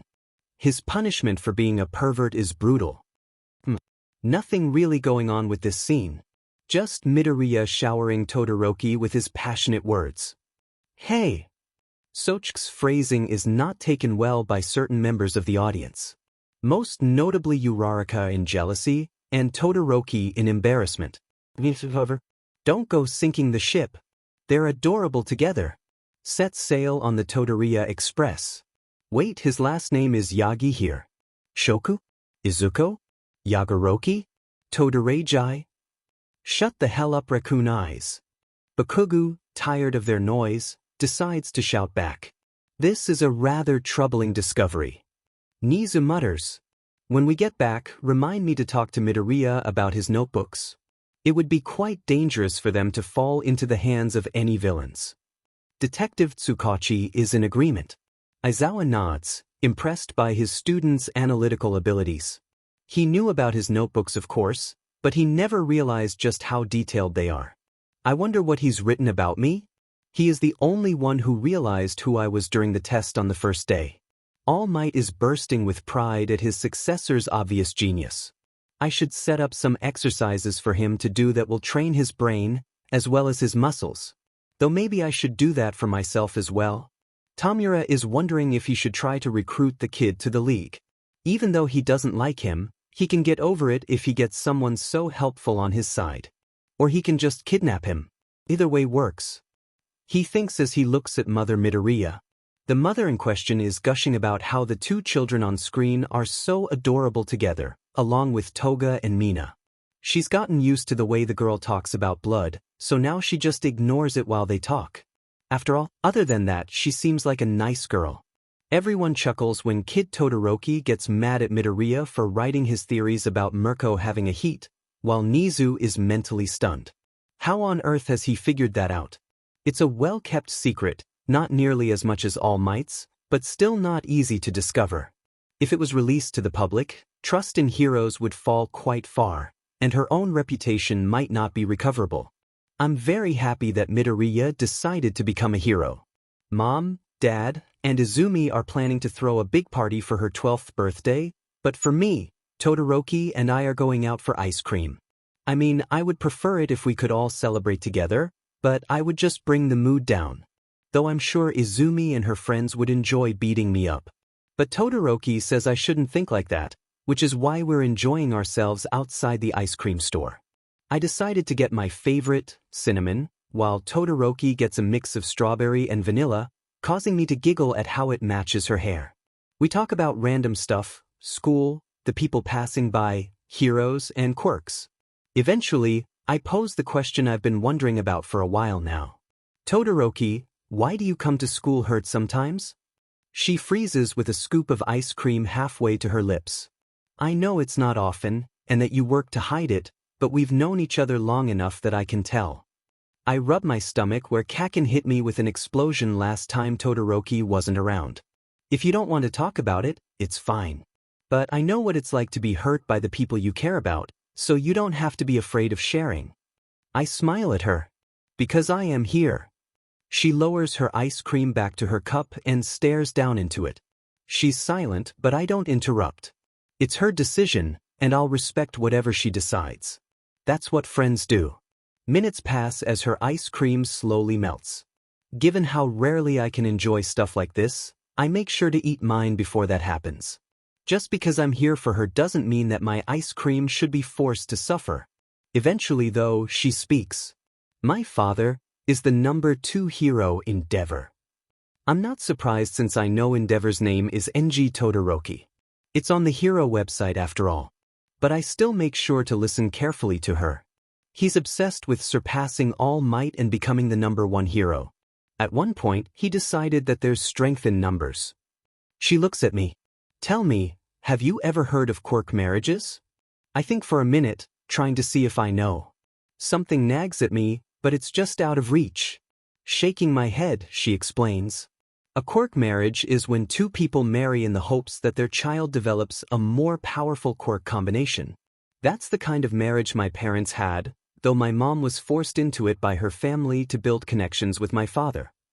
She sighs, stirring her ice cream as she continues. I got my mother's ice quirk and my father's fire quirk. Due to this, my father sees me as the perfect tool to use in order to take All Might's place. She stops talking, and we sit in silence while she gathers her thoughts. Trains me. But it's not training. He has me use my quirk until I'm falling over in exhaustion. I spend most of my time at home doing exercises to increase my potential regarding being a pro hero. And at the end of every day, he has me spar with him. But he doesn't hold back. And he's a pro hero. She spits out the last sentence, her voice no longer her usual monotone. Now it's filled with venom as her words come out in a rush. He's a pro hero and I'm his 9-year-old daughter. Of course there's no way that I can beat him. But he doesn't understand that. After he beats me to the ground, he just stands there and tells me that I need to do better. That my quirk is strong enough to let me beat him. But it's not. And he refuses to see that. She takes deep breaths after her rant, finishing it off with some final whispered words I don't think she meant for me to hear. At this rate I'm going to end up like Tuya. I let her cool down from finally letting her feelings out as I finish my ice cream. After I swallow the last bite and am sure that she's calmed down, I speak. I read something online once. She looks at me in confusion as I continue. The opposite of love isn't hatred, it's apathy. I had to look that word up, but it means that the person doesn't care about you. At all. That's what it's like with my parents. So I can't really say I understand your problem. But it sounds to me like he cares too much about you. Her eyes sharpen into a glare, but I just look up at the sky as I try to say what I'm feeling. It sounds like he cares, but he just doesn't know how to show it. To him, being the strongest is most important, so he wants you to be the strongest. So that you can be the most important person. Her glare softens just the smallest bit. He knows that you're strong and he wants everyone to see it too. At least that's what I think. I shrug. But I don't know him like you do. I barely even know my own parents after all. But do you have anyone supporting you? Her glare still isn't gone, but now her mind flashes to her older siblings, Natsuo and Fuyumi. She nods. So it's not all bad. You have people who are there for you, even if it seems like your dad isn't. There's quiet once again as she thinks on my words. Like I said, I can't really understand her own situation, but it sounds like her relationship with her dad is similar to mine with Izumi and Kaken. But his goal is good, even if he needs to work on his methods. He wants to see his daughter rise to the top, and he believes she has what it takes to get there. But for Izumi and Kaken, I shake my head. Their reason for attacking me is because I'm quirkless. That's all I think. But as long as I think of it as training for the future, I can push through whatever they throw at me. I've already gotten really good at treating injuries, so it's working. I'm already learning skills that would help a pro hero. But still, I don't know what Todoroki's training with her father is really like, so I can't say either way. But it at least seems like he cares. At least he's paying attention to her. When I came out to get myself breakfast this morning, Mom walked right past me while carrying a tray of pancakes, eggs, and bacon to Izumi for a breakfast in bed. She didn't even glance in my direction. I'm pulled from my own thoughts by Todoroki restarting the conversation. My mother gave me this scar. She covers the scar around her left eye tenderly, lost in the memory. She was in the kitchen, boiling water to make something. But she was also on the phone, and I heard her talking. I didn't hear all of it, but I did hear her say that whenever she saw my left side, all she could see was my father. She said she wanted to run away. She takes a shaky breath. Then when I called out to her, she looked at me. The look in her eyes. It was like she was looking at a monster. She grabbed the kettle and threw it at me. It was so hot. She hunches down into herself and I put a hand on her shoulder. To show that I'm here for her. Afterwards, Dad had her put in a mental hospital. He said that he couldn't have her hurting his masterpiece. She spits out the last word like it's a curse, looking down at her left hand. So I decided that I would become the #1 hero. But I would do it without using my left side. Without using his quirk to do it. Mom's ice is the only thing I need to be #1. You're kind of dumb, you know that, Shoko? She looks at me in shock, but I continue before she can speak. It's not your dad or mom's quirks that you have. It's yours. Your dad can only use fire, and I'm guessing your mom can only use ice. Neither of them can use both, which means your quirk belongs to you. Nobody else. She looks at me in surprise, but I don't know why. It's her body and her quirk. It would be pretty weird if she would somehow get somebody else's quirk. Just imagining that is crazy. But if it was possible, I wonder what I would do to get one? Mentally pushing the inane thought aside, I point my spoon at her mostly melted ice cream. How about you use your power, Todoroki, to fix your ice cream? Looking down, she blinks at it before the air around her hand gets colder, refreezing the melted parts. Seeing that she's distracted, I sneak my spoon in to snatch a scoop, laughing at her bemused expression and the slight smile tugging at the corners of her lips. Seeing the scene start with young Todoroki and young Izuku, the audience can't help but smile. Other than Tamura, who's getting impatient for the brats to grow up so he can see if he's changed in this universe. Hey guys, Mina asks, do you think we should have nicknames for the other us? Uraraka taps her chin. I don't think so. I mean, we know we're talking about our counterparts, and there aren't a lot of us here anyways. Toga bounces in her seat with her hand raised. But, like, what if someone there does something really stupid, like really stupid like that spiky-haired guy did, and everyone wants to call them out on it? If we use our own names, then it would feel like we're insulting each other. Hey! The two spiky-haired people shout in offense before the more chill one realizes that they aren't talking about him and calms down. I don't see the harm in it. Todoroki shrugs, still kind of bemused at the fact that he's a girl. Well, since you have a different name, being Midori's future beau and all, we can just call yours Shoko. Mina ignores Todoroki's sudden coughing fit as she ponders on what they should call the other Midoriya, especially since he's not Midoriya there. All Might opens his mouth to suggest just calling him Yagi, but Tsukachi slaps a hand over his mouth. Unlike the #1 hero, he knows how to read a room, and he can tell that nobody has a good impression of his own counterpart. People start calling out suggestions while they wait for the children on screen to do something other than small. Broccoli head? Green bean? Cinnamon roll? Midori bro? Bush boy? Deku? Problem child #2? Bloody green? Future party member? Everyone turns to look at Tamura at his suggestion. What? Is collectively deciding to make a note to address that later, they continue making suggestions until someone finally gets fed up. Let's just stick with Midori since he isn't here anyways. Plus it still fits his green hair. Everyone nods in acceptance just as Midori asks Shoko a question. Todoroki, why do you come to school hurt sometimes? Now that they're thinking about it, they realize that his words are true. In the montage of clips they were shown between what they call episodes, sometimes Shoko would have bandages on. Listening to her talk about her father and his training, they turn to Todoroki, who nods. Tsukachi coughs to get his attention. Has what happened to Shoko happened to you? I need a verbal response. Yes. Tsukachi sighs. Looks like we're going to have to investigate Endeavor when we get back. And schedule therapy for more than Midoriya. Aizawa pipes up, drawing looks from Inko, Toga, and Tamura. Wait, what do you mean schedule therapy? Shouldn't all of the kids be in therapy after getting attacked at school? They won't need it. I never got it and I'm fine. I would hope that my attack at the USJ would at least warrant therapy given that I failed to kill All Might. Wait, does our school even have a therapist? Mina asks. I think we do, that guy who looks like a dog, right? Kirishima responds. Oh, you mean Hound Dog? Yeah, I was wondering what he did at school since he doesn't teach any of our classes. Uraraka exclaims. Sighing again, Tsukachi turns to Nizu. Have you neglected getting therapy for your students after a traumatic villain attack on your school? He asks with a monotone voice. Perhaps. Getting a glare for his flippant answer, Nizu sighs before giving a proper one. Yes, though once we get back I plan to. Though I'll be prioritizing Todoroki and Midoriya.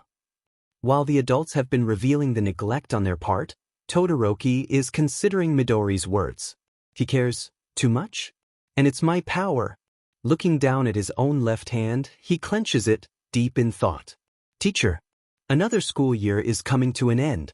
Just one more day and I can go home to my manga, which I will stare at with longing as I create lesson plans for the next year. Sometimes I really envy those American teachers who get twice as long a break than we do from dealing with students. Especially the problematic ones.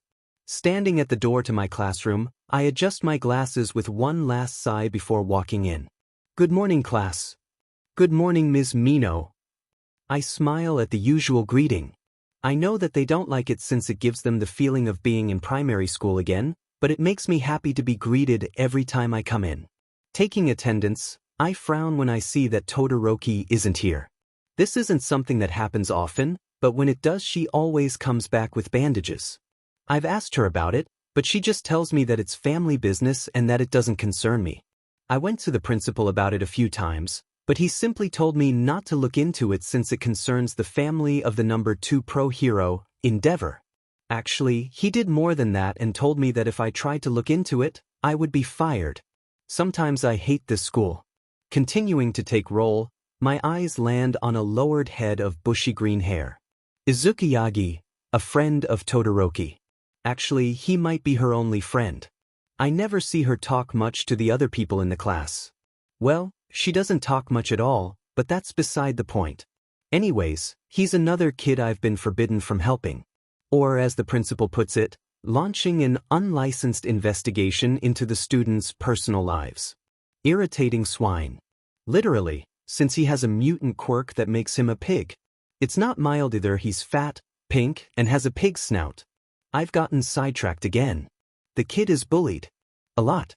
He's even bullied by his sister. I couldn't believe it when I first saw it. Siblings are supposed to stick together, even more than their parents. I might be a bit biased given my relationship with my own sister, but betraying that bond makes her worse than scum.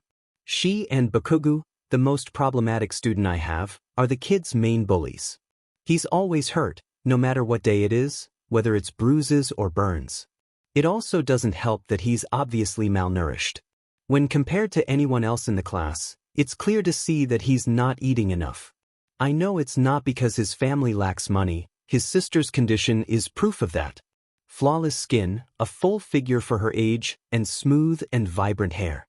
Looking at the two side by side, the difference is clear as day.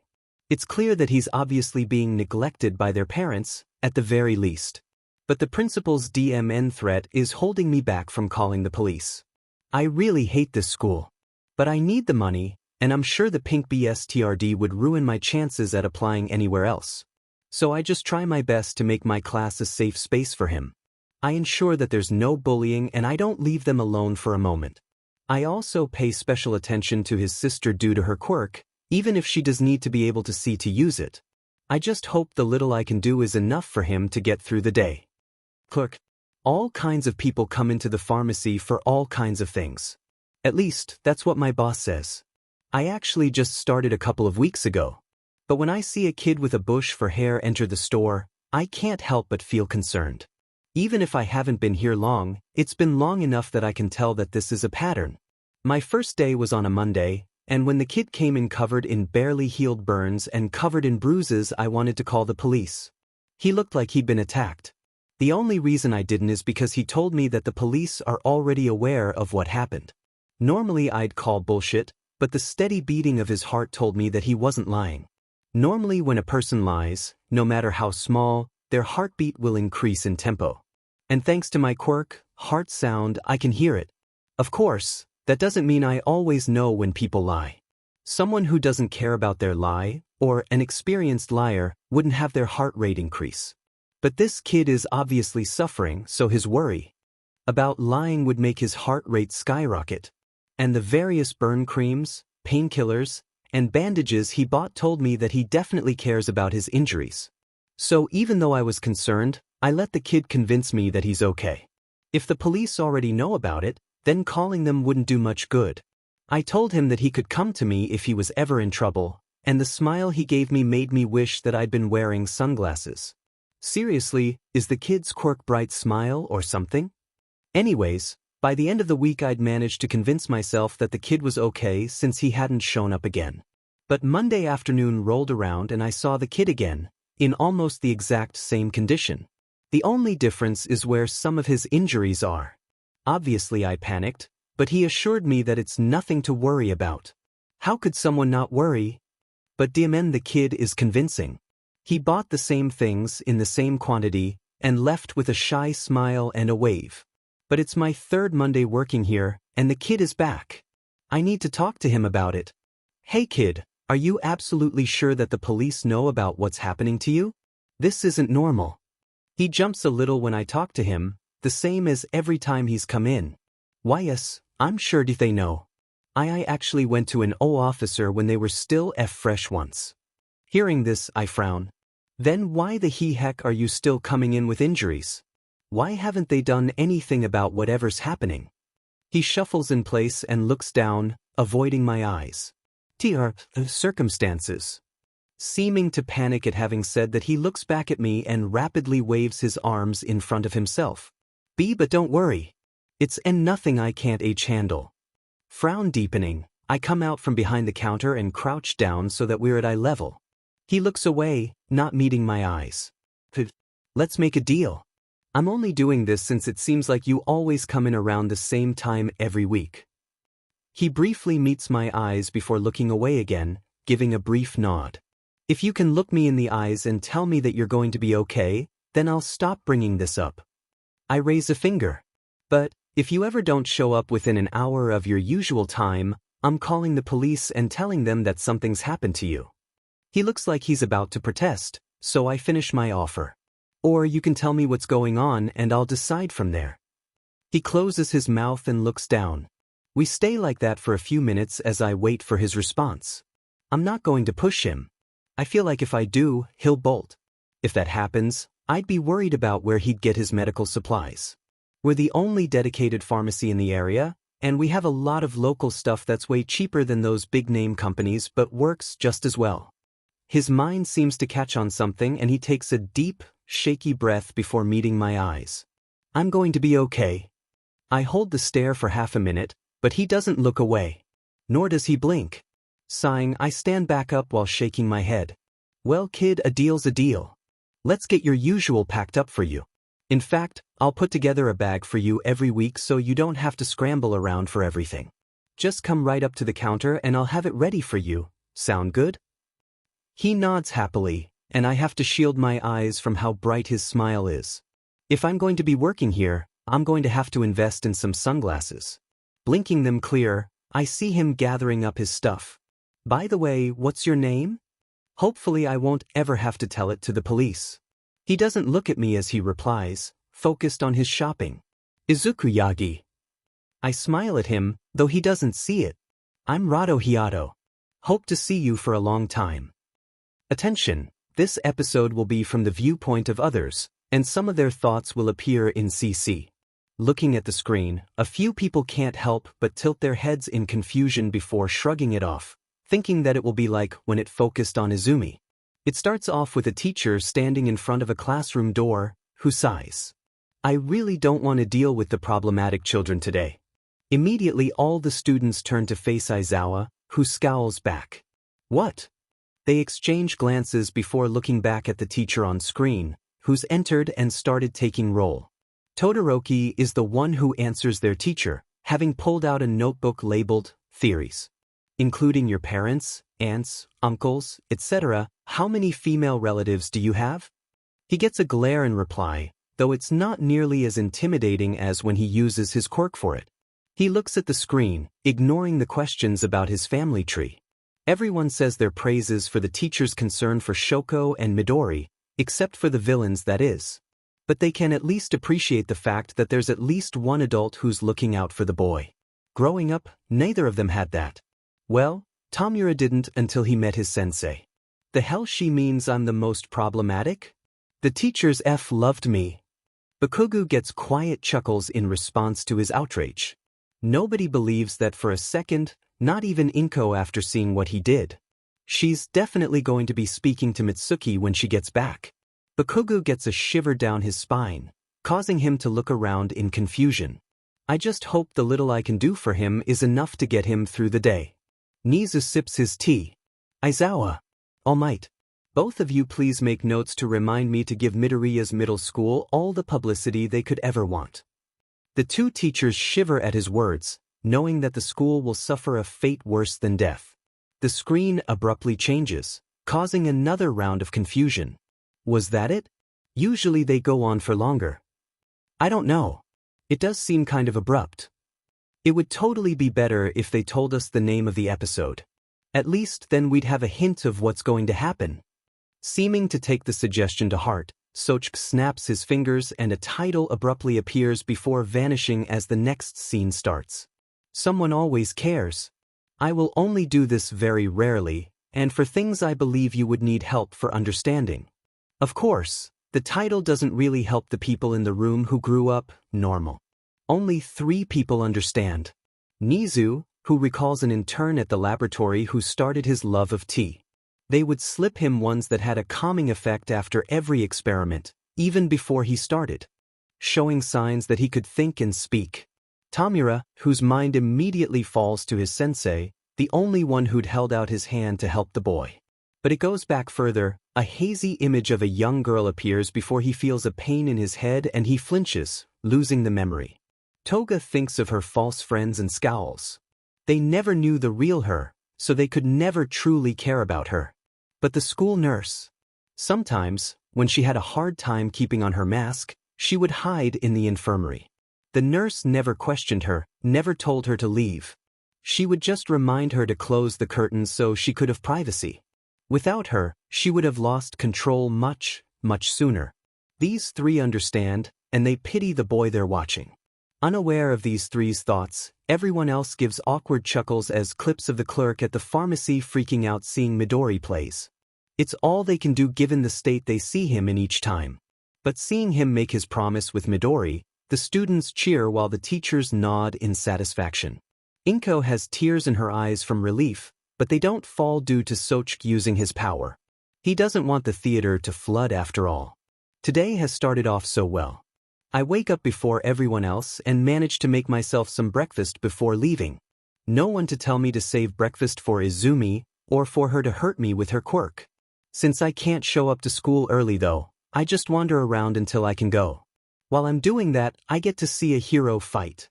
Kamui Woods is fighting against a villain with some kind of enlarging quirk. I get called out for fanboying about him, but I don't take it personally. At the very least the guy looks like he doesn't mean anything bad by it, and when Kamui Woods is about to use his special move, he seems just as excited as me. But just as he's about to capture the villain, a loud but high-pitched voice echoes down the street. Canyon Cannon. A giant woman in a white and purple outfit comes flying at the villain from the side and kicks him off the train tracks. But he doesn't go flying off, instead he falls backwards, unconscious, breaking the wall in the process. I think it's safe to say that everyone is shocked by the sudden development, Kamui Woods most of all given that his wood is still outstretched for his special move. Afterwards, The newly introduced lady shrinks down and I start taking notes on her. While I'm doing that, the guy who was standing next to me speaks up. "What's that fanboy you taking notes over there? Wanna be a hero too, huh?" I tense, waiting for the usual torrent of ridicule. "That's great. You can do it." My pencil freezes, and I look at him with eyes filled with shock. I see him smiling while giving me a thumbs up. I smile at him. "Yes, I'll do my best." Oh, how I'll regret those words by the end of the day. School is normal. I walk in, get tripped, get hit. A few of them use their quirks to hurt me. I quiet the voices in my head telling me to hurt them back, and the ones telling me I deserve it for being quirkless. Though thankfully the two sides usually cancel each other out. The usual stuff. But when the homeroom teacher calls roll, I know that the day is going to be one of the worst normals. Shoko isn't here today, which means that nobody has to be careful with their bullying. It starts off with the normal excitement everyone usually has when she's absent, then Izumi is the one to start off the day. For her to use her quirk on something, she needs to be able to see it. But that's only for the initial grab. Once her telekinesis has a hold on it, then it doesn't matter if she can see it or not to move it. From what I can tell, it's like the difference between writing and typing. The former you focus on and gives you more options in how you write stuff down.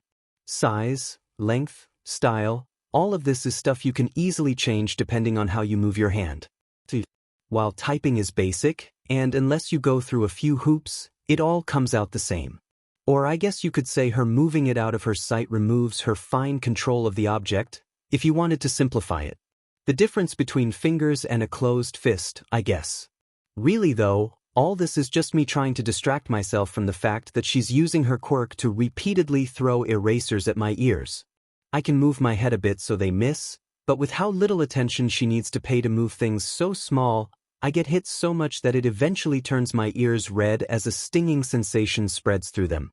By the time the class ends, the back of my ears are raw, and I can feel the air on a few small spots where the skin has broken. But now, while we wait for the next teacher to come in, it's everyone else's turn. A kid with a quirk that lets him take out his eyeballs twists my arm. He likes to hurt me because he knows his quirk won't help him to become a hero. Next is a kid who can form spikes on his hands.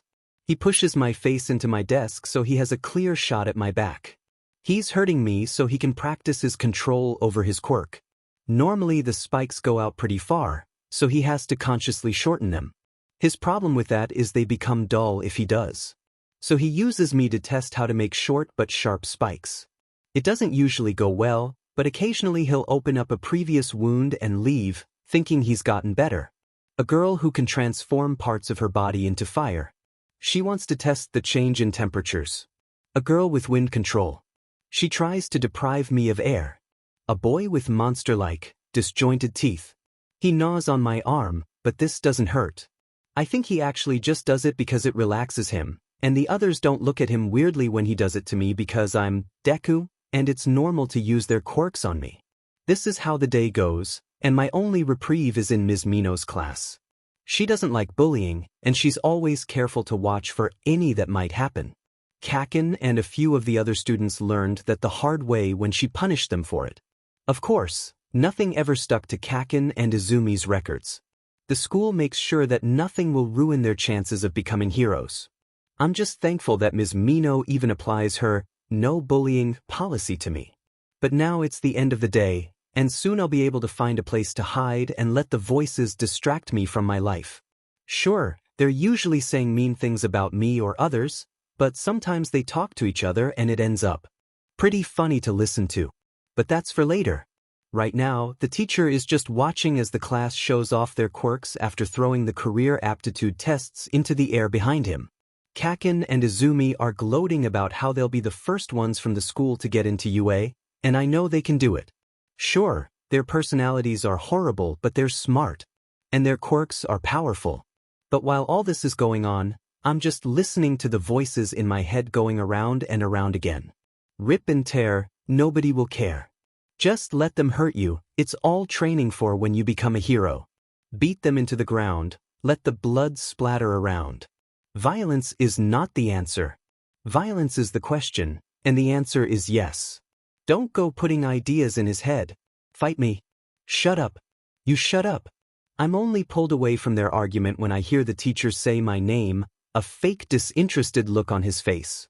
Oh yeah, Deku, don't you want to go to UA too? Why would you say that? Do you really take that much joy in my suffering? I listen to the disparaging comments, nothing new, but then someone says that I can't get into UA without a quirk, so I feel the need to correct them. I know they meant it more as an insult than a statement of their rules, but still. They actually got rid of that rule. I could be the F first. Suddenly my desk cracks in half when Kaken hits it with an explosive punch and I fall backwards. Before I can hit the ground though, something catches me and lifts me into the air, upside down. Looking in front of me, I see Kaken and Izumi standing there with irritated looks. You're even worse than these demon wannabes you quirkless reject. You really think they'd let someone like you in when they could have us? Izumi nods along with Kaken's words as I feel her tightening her hold on me, squeezing until I feel like I'm about to burst. Yeah, Deku, you die in the exam. Just accept the fact that you'll never be a hero and give up. You can't even fight back against us, can you? So what are you going to do for the exam? Or against a villain? Her sneer fills my vision before I'm abruptly dropped, my head making a dull thud as it hits the floor. But something like that hasn't been enough to knock me out for a long time. Once everyone returns to their seats, I dust myself off and sit back down, looking at my now broken desk in pity. Poor desk, it never did anything wrong. But it can do something right. Look at that leg, it's practically fallen off. Just a quick little twist and you can put those special theories to the test. The fact that you sat at it was enough for it to fall. Crushed due to you taking up attention from Kaken and Izumi that they could have devoted to training to become heroes.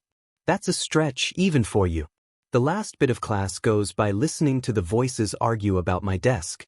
Once the bell rings to dismiss the class, I send Shoko a text wishing her well and encouragement for pushing through her father's training.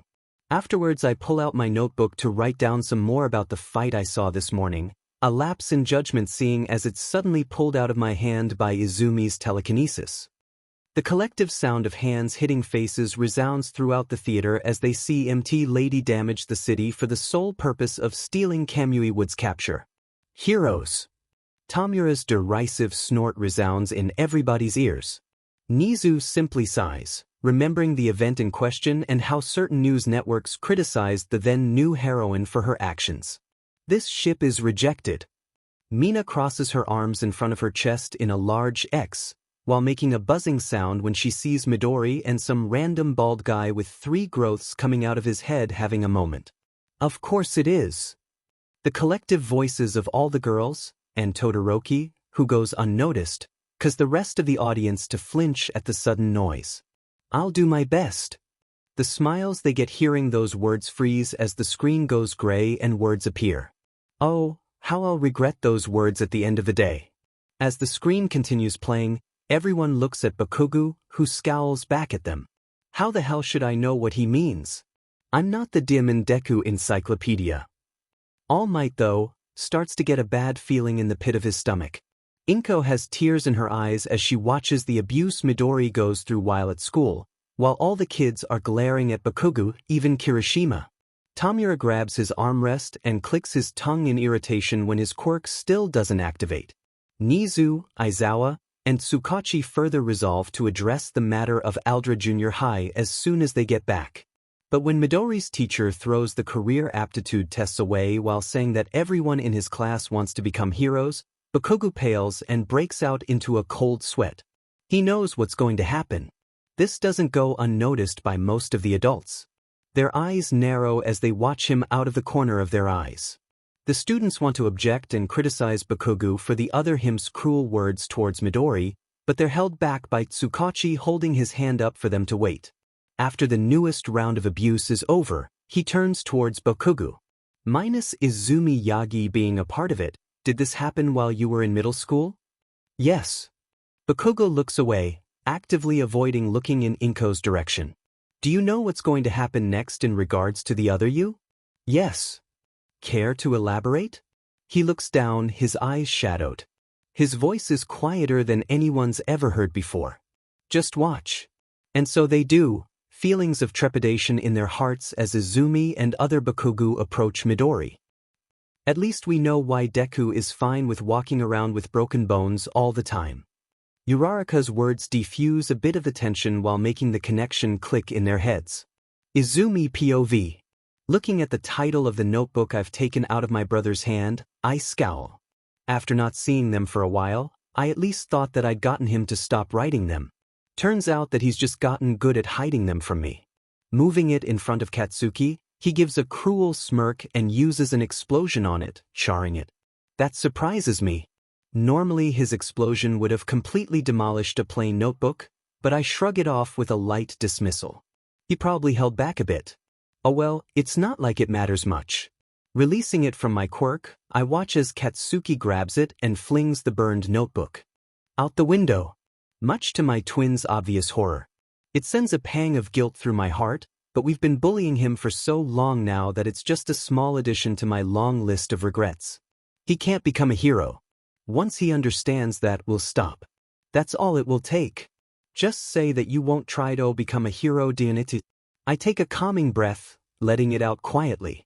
I missed a bit of the conversation, but knowing Bakugo, it was just him mocking him, and I watch impassively as he puts a hand on Izuku's shoulder, smoke rising as he smiles at him. Don't even bother applying to UA. Or else. A thought seems to strike him and he smirks, sending me a look. One that I've long become accustomed to. He wants me to do something more than usual. Sometimes I go along with whatever idea he has, sometimes I don't. Despite what it seems like, I do try to make sure I don't hurt him too much. Nothing permanent as far as I know. It's too bad that a middle schooler doesn't have a good grasp of what can cause permanent damage. Hey, Izumi. Since the nerd's notebook is so important to him, why don't you send him out with it? I pause with a look of consideration. To Izuku, I'm sure that it looks fake, but I'm actually trying to figure out how badly it would hurt him. Coming to a decision, I grab him with my quirk, along with his bag, and float them out the window, above the fish pond behind the school. Even if I were to drop him from this height, he shouldn't break anything as long as he lands in the water. Releasing most of my hold on my twin, I let him fall into the water, but cushion him a bit just to make sure nothing breaks. Hearing the splash, Katsuki and I go to the window and look down at him, Bakugo laughing as a fish flaps around on his head. I simply smile at the sight, my enjoyment greatly lessened by the fact that I'm the one who put him into that situation. You know, Deku, if you want to be a hero that badly, there's a quick way to do it. The pit settles into my stomach, some kind of sense that I'm not going to like what he says next. Take a swan dive off the roof, and pray for a quirk in your next life. Izuku looks up at us with the most pained look I have ever seen on him before. Worse than after any time we've hurt him. But neither of us are looking down at him now. Katsuki turned away right after he said it and walked away. After a shocked moment of looking at his back, I come to my senses and rush at him. I grab him by his shoulders and turn him around, slamming him into the closed door of the classroom. At his irritated and confused look, my anger flares. What the hell was that? Telling him to kill himself? What if he actually does it? He scoffs, slapping my hands away from him. Relax, the nerd is too stubborn to jump. If it was that easy, then he would have given up on being a hero a long time ago. He's not wrong about him being stubborn. You went too far. You need to apologize the next time you see him. He scowls at me. Huh? Why the hell should I do that? It's not like that. Deku deserves better. Hearing his words, a shiver goes down my spine. Katsuki, did you forget why we're bullying him? He scowls, looking away. I wait for a moment, already knowing the truth. But I still want to hear him answer. Course I do. If he becomes a hero, he'll die. So we're trying to show him that he can't stand up to them. But I know that's a lie. Whatever Katsuki's reasons, I know that he's not bullying Izuku for the same reason as me anymore. He's changed and not for the better. But I guess the same can be said for me as well. And that's what firms the resolve I've been building up for the past year. I'm done. Katsuki looks back at me, the lack of understanding clear in his eyes. I'm done bullying him. You're the one who convinced me that this would keep him safe, but it hasn't worked, and it's ruined our relationship with him. The anger in my eyes causes Katsuki to flinch slightly, but it goes unnoticed by me as I vent my guilt. We've spent the better part of 10 years trying to hurt Izuku, whether emotionally or physically. 10 years where I haven't been there for him, instead being the one who pushes him down. The one who hurts him when I should be the one protecting him. My fists clench. All because you said that this would be the best way to keep him safe. I cover my face with my hands and turn my face up to the ceiling. Gods, I was so stupid. Katsuki looks like he wants to say something, but I don't want to listen. He doesn't care about what the two of us have put Izuku through, the things I've done to protect him. The very thought of it is laughable to me now. Hell, it's been laughable ever since Izuku became friends with Shoko. She's the one who's been protecting him, the one who's been by his side. I may be an idiot for going along with Katsuki's idea when we were little, but that doesn't mean that I'm not jealous of the connection she has with my brother. But I stuck with this idiotic plan because I thought that Bakugo and I were in it together. But we weren't. It turns out that he was only in it for himself. I can feel myself crying as I make my way to the back of the school building, hoping that my twin is still there. Hoping that I can apologize. I know that things can never go back to how they were between us, not after everything I've done to him. But maybe, just maybe, I can show him that I'll be better. That I'm willing to work hard to earn his forgiveness. But by the time I get there, he's already gone. Sighing, I leave, heading home. I don't know where he might have gone. The only thing I can do is head home and hope that he'll let me apologize. Little did I know that this would be the last time I would ever see Izuku Yagi again. Hold on, we've seen Bakubro's explosions tear through cement walls. How is Midoribro's notebook still intact? He scoffs. Obviously I held back at the time. You don't mess with his notebooks. Not Midoriya's anyways. There's only one time someone messed with them. He shivers. That was enough for everyone. There's a moment of silence before someone asks the question on all of their minds. What happened to them? To everyone's surprise, it's Tamura who asks. It doesn't matter to Bakugo though. Last we heard he was in therapy. But by the time I got into UA, no one had heard from him since the incident. He sighs. A few of his friends went to his house to check on him, but his house was empty. No one knows why, but the rumors definitely got that rule in place. The only sound in the theater as they watch Izumi drop Midori out their school's window is silence. It's not until he splashes down relatively safely that Nizu breaks it. It appears that we might need to outsource a therapist for young Midoriya. I fear that Hound Dog won't be up to the task. The only response is Bakugo gulping as he watches his counterpart's expression. He hunches down in his seat as he prepares for his biggest regret to be revealed to everyone around him. To All Might. To Auntie Inko. You know Deku, if you want to be a hero that badly there's a quick way to do it. Tension grips everyone, and Nizu tightens his own grip on his tea, prepared to do something he never has before. Take a swan dive off the roof, and pray for a quirk in your next life. Bakugo yells in pain and surprise and pain as a teacup bounces off his head and spills its hot contents all over him. Ignoring his screams of pain, Nizu addresses Aizawa. I believe that young Midoriya is likely able to write his own book based on his mental issues. We'll get the 3 best counselors just for him. As for you, his glare causes the horrible person mentioned to shiver. We shall be going back over your permanent records, and should I find anything hidden by your past teachers, know that we will be forced to consider more drastic punishments. He simply nods, the fight having gone out of him. Mina's hand shoots into the air. I vote we put on screen Bakugo's name as Baku Bitch. A chorus of eyes fill the air as he scowls half-heartedly at them. Gods, I was stupid. Hearing these words, the class erupts into cheers at Izumi deciding to change her ways. Only to fall silent as dark letters dripping blood pop up. Little did I know that this would be the last time I would ever see Izuku Yagi again. Flipping through my journal, I'm relieved to see that the damage isn't too bad. It's a good thing I took that guy's recommendation and bought their special notebooks and ink.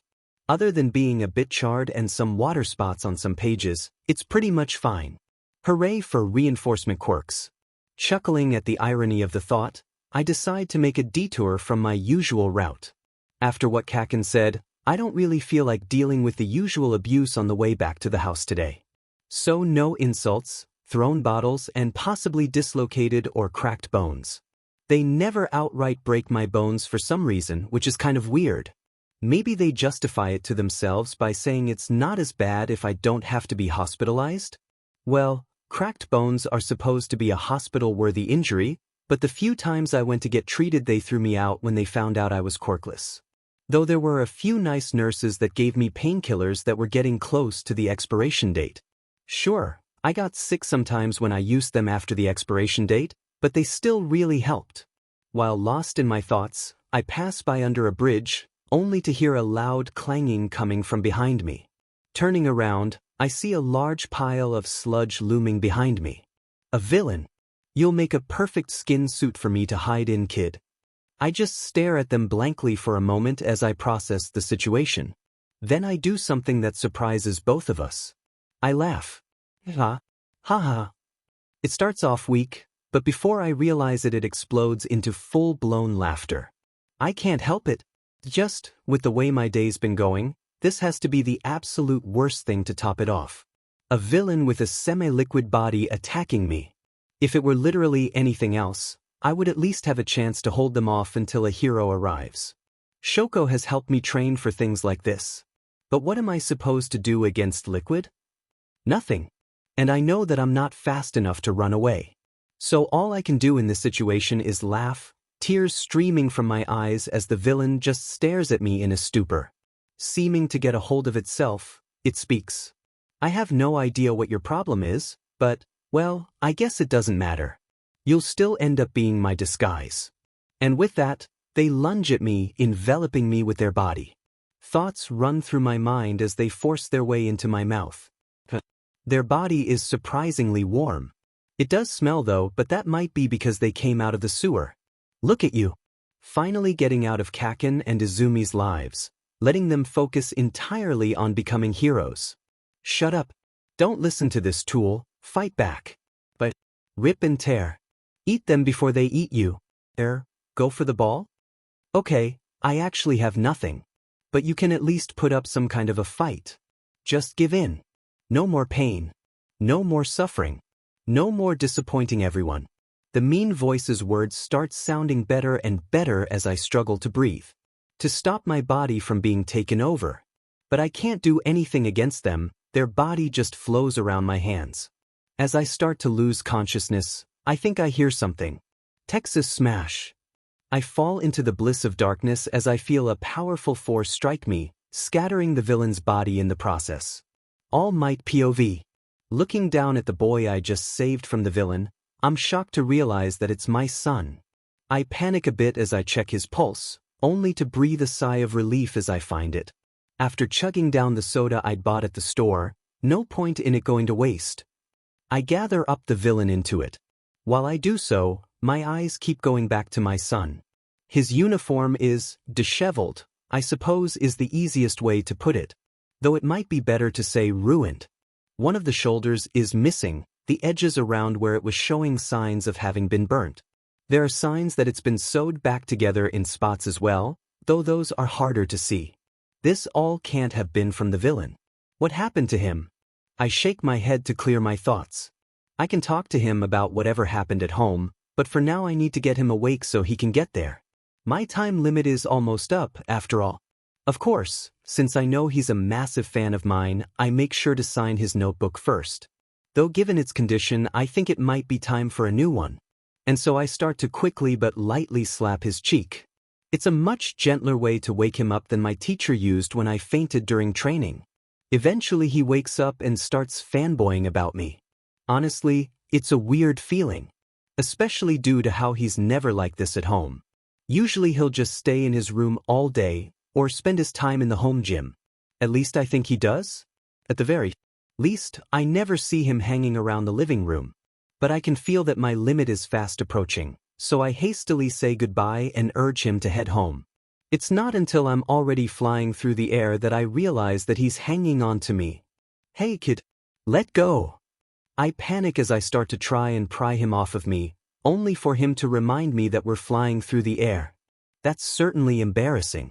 Good thing he spoke up so quickly. We land on a rooftop and I tell him to bang on the door to get someone to come let him in. But now I really have to go.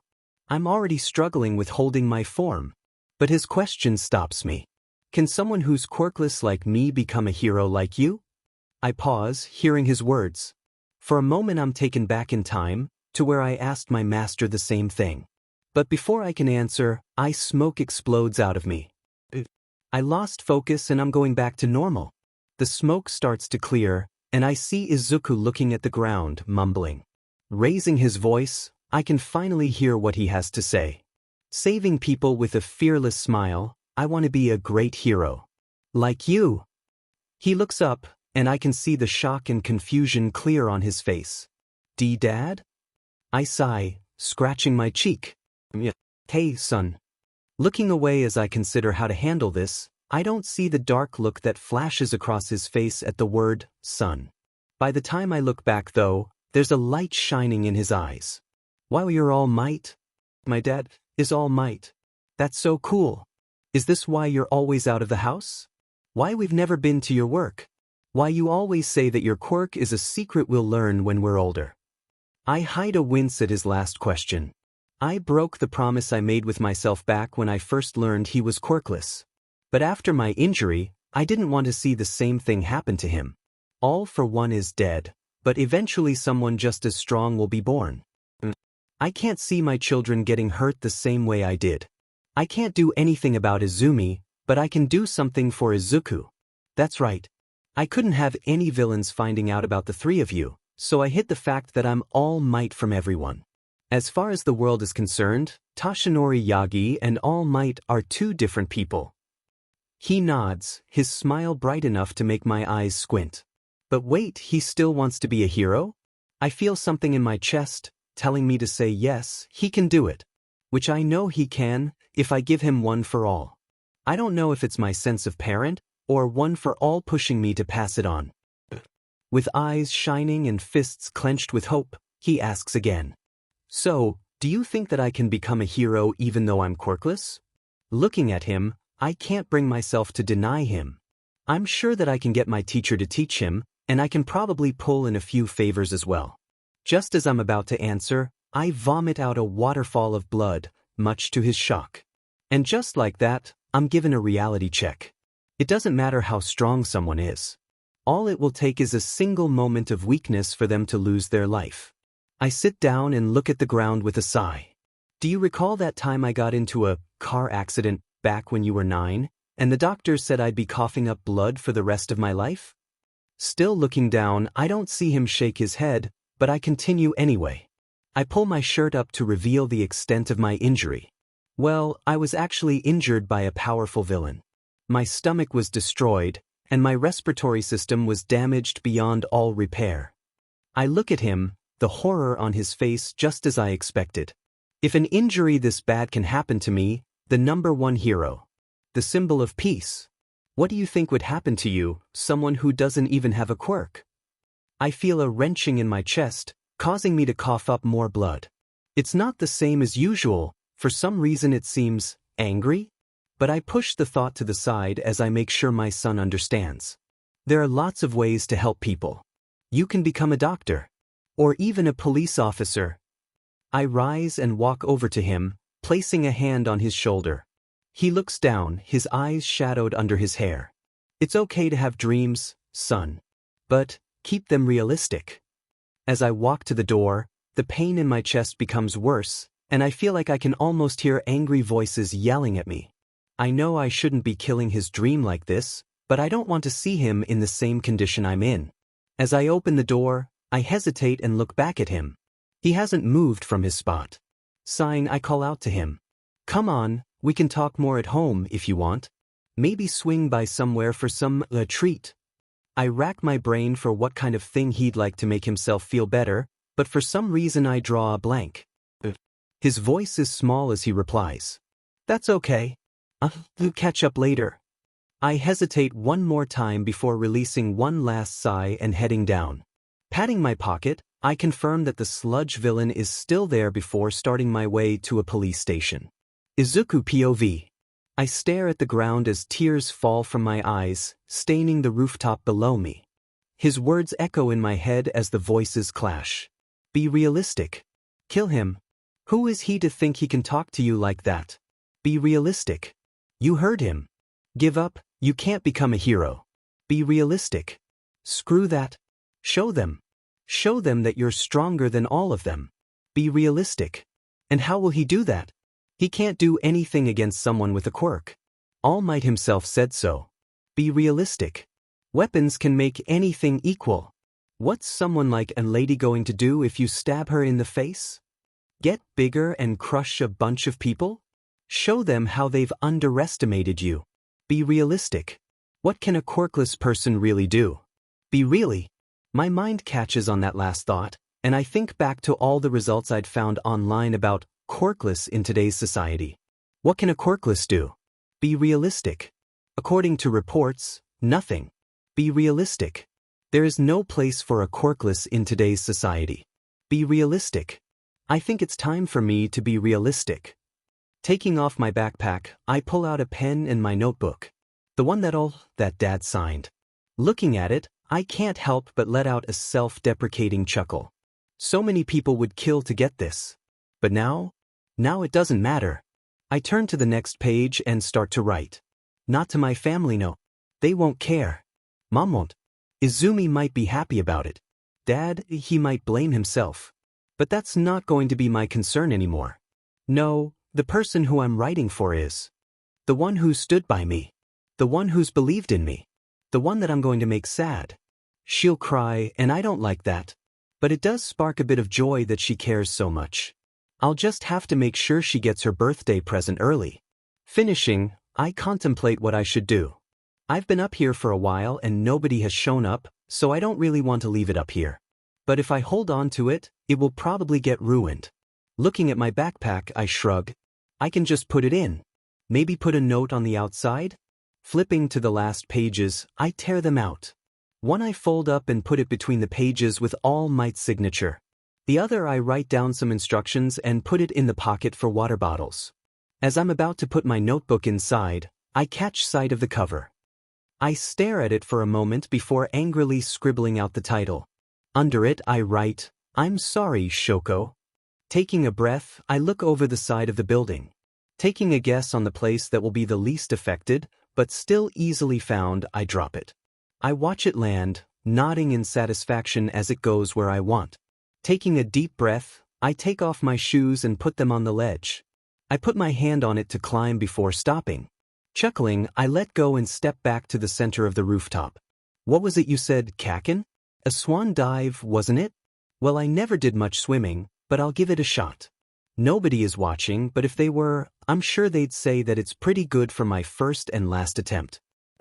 So Deku gets attacked by the sludge villain instead of me. Bakugo questions as various people freak out about his imminent suffocation. All Might clears his throat. Actually, young Midoriya was attacked before you on that day. What? The sudden shouts mixed with on-screen All Might shouting his attack cause Aizawa to cover his ears. Be quiet, or else I'll wrap you in my scarf. This doesn't deter anyone, but at the moment they're more focused on the principal and detective admonishing All Might for his methods in waking up the victim of a villain attack. Is nobody going to comment on how Midori laughed when the villain showed up? I mean, there's laughing in the face of danger, but it's still kind of concerning. He doesn't back down from anybody, no matter what. He's so manly. If things go the same as our time, All Might sighs as he watches Midori cling onto his counterpart's leg as they fly through the air. I suspected as much. This is actually the reason as to why the villain got free and attacked Bakugo after I'd caught them. They fell out of my pocket during my initial panic. Something that would not have been able to happen if you simply followed proper protocol in detainment of villains. Nizu sips his tea while Takachi nods his head in agreement. He tries his best to soothe over the problems All Might causes when he doesn't follow protocol, but it's not easy. Seeing All Might slouch at the admonishment, Uraraka decides to cheer him up. At least in this world you didn't drop the villain. She points at his counterpart's pocket, where everyone sees the bottle with the villain. Just before he becomes enveloped in smoke. Seeing on-screen All Might deflate on a rooftop, Nizu and Tsukachi sigh. You really should be more aware of your time, All Might. That is, I'm assuming that this happened the same way in our time? He nods. So, do you think that I can become a hero even though I'm quirkless? Hearing Midori ask the question again, this time visibly shining with joy, the students have expectant looks on their faces. After all, All Might's entire motto is that anybody can become a hero. So obviously he'd say yes, right? Tamura, watching his guilt-ridden expression, has a feeling that he's going to enjoy their expressions in a few moments. To Tamura's surprise, he's surprised too. The students' expressions immediately turn from excitement to shock and horror when on screen All Might vomits up a waterfall of blood. It's only thanks to Toga's high-pitched squeals of excitement that they aren't shocked frozen, which is further cemented when he pulls up his shirt, revealing his injury. This is a national-level secret, children. So make sure you never speak of what you're about to witness, unless you want all traces of you to vanish. Nizu's light-hearted tone doesn't match the ominous words, the juxtaposition causing the students to shiver. As they listen to him explain his injuries to Midori, a bad feeling starts to envelop them. Even Aizawa tightly grips the armrest to his seat. What do you think would happen to you, someone who doesn't even have a quirk? The only sound heard in the theater is Tamura's derisive snort, everyone except for those who know of All Might's quirk too focused on the words being said. As for those who do know of it, they simply look at him with judgmental eyes, promising a reckoning. It's okay to have dreams, son. But, keep them realistic. As he walks away from Midori, everyone's attention turns to the All Might with them, the question obvious in their eyes. Sighing, he looks away as he confirms their suspicions. I did indeed tell young Midoriya that. Luckily for him, I realized that he had a quirk and helped him train it to become usable. Seeing their expressions morph into shock, he raises his hands in defense. Look at what happened to all of you at the USJ. If young Midoriya was there, quirkless, do you think he could have defended himself? While that silences the students, he forgot who's there with them. I don't know, All Might. How about we go and ask all the people with mutation-based quirks, which my quirk doesn't work on, I put in the hospital and ask them. After all, against people like that I'm basically fighting quirkless. Hearing the venom in their teacher's voice, the students flinch. The only time they've heard him sound like that is when he was fighting against the villains at the USJ. When he was defending them. Unable to say anything in response, All Might stays silent. As they wait for the screen to continue, Toga decides that it's time for alternate All Might to get a nickname. Should we call the big guy here Hypo? The randomness of the nickname immediately lightens the mood, causing a chuckle to run throughout the theater. Where did that come from? Kirishima asks. She taps her chin. Well, it's short for hypocrite. You know, since he decided to pick and choose where his motto applies. Damn him. Language. Aizawa shouts at Uraraka, who hunches down in her seat as a blush crosses her face. Meanwhile, nobody other than All Might has any objection to the nickname, so his counterpart's name is decided. Is the DMN screen busted? Bakuga questions, as it still shows Midori standing on the rooftop in the same position he was before. Sochik shrugs. No. But since the sludge villain didn't attack you this time, there's nothing to distract him from his thoughts. Excuse me, but what do you mean by that? Inko asks, her nerves already frayed from everything she's found out about her son's life. Instead of answering right away, they snap their fingers and thought bubbles appear around Midori. Midoriya, well, the one you've all taken to referring to as Midori, suffers from schizophrenia. For those that don't know, that means he has voices in his head that go round and again. At everyone else's glares, Mina hunches down. Sheesh, sorry. I was just trying to lighten the mood a bit. It's like a funeral in here. Poor choice of words there. Before anyone can ask Sochik what they mean, the screen begins playing again. This time, they can see Midori's thoughts. They're all shocked at what the voices in his head are saying, no one more so than All Might, who's finally realizing how traumatizing his words could be to someone in a negative headspace. Well, considering he's the #1 hero, to anyone really. But still. Progress. But what concerns them is Midori's thoughts. Or rather, one thought. While the voices argue, the only thing going through his head are two words. Be realistic. I think it's time for me to be realistic. A shiver goes down everyone's spines at the utter defeat in his tone. Their concern rises as he takes out his charred notebook from his backpack. After seeing him write in it, their confusion rises instead as he tears out a page and writes something on it before putting it in the side pocket of his backpack. When he scribbles out the notebook's title and writes something else, even Bakugo starts feeling concerned. But everyone's terror peaks when they see him throw his backpack over the side of the building and take his shoes off. There are tears in some of their eyes as they watch him begin to climb the ledge. There's a collective sigh of relief as he goes back to the center of the rooftop, only to still as he speaks. What was it you said, Kakin? A swan dive, wasn't it? Well, I never did much swimming, but I'll give it a shot. He runs forward and leaps, angling his body so that he'll land head first. They wait for the screen to shift, and it does so, turning dark without them having to see him hit the ground. I don't know a lot about swimming either, but I'd give his form a 7. What about you, Crusty Lips? Scowling at the blonde next to him, he decides to play along. I've played a few swimming games, so I'd say you're on the mark. Silver medal at least. Toga taps her chin. Maybe if they let us see him hit the ground, all covered in blood, I'd rate it higher. But they didn't, so oh well. Hearing their conversation, the students and heroes feel their anger rise, only for a susurration to run through the room at Bakugo's words. What happened to Auntie Ito? Looking at her seat, they see that she's no longer there. Looking around the room, nobody sees her anywhere, but there is a new addition. On the wall, there's a portrait of her, her eyes widened in horror. Seeing everyone start to panic, Sochk claps his hands to get their attention. Once it's silent, he explains. As I told you before, time is frozen in your world while you're here. Which is why you are all still awake despite however much time has passed. You will remain in the state you were in when you were brought here. He points at the portrait. But the shock of seeing her son, even if she knows he's not her son, committing suicide caused her to faint. Her state of being changed, so she was ejected from the space. Any questions? Nizu raises his hand paw.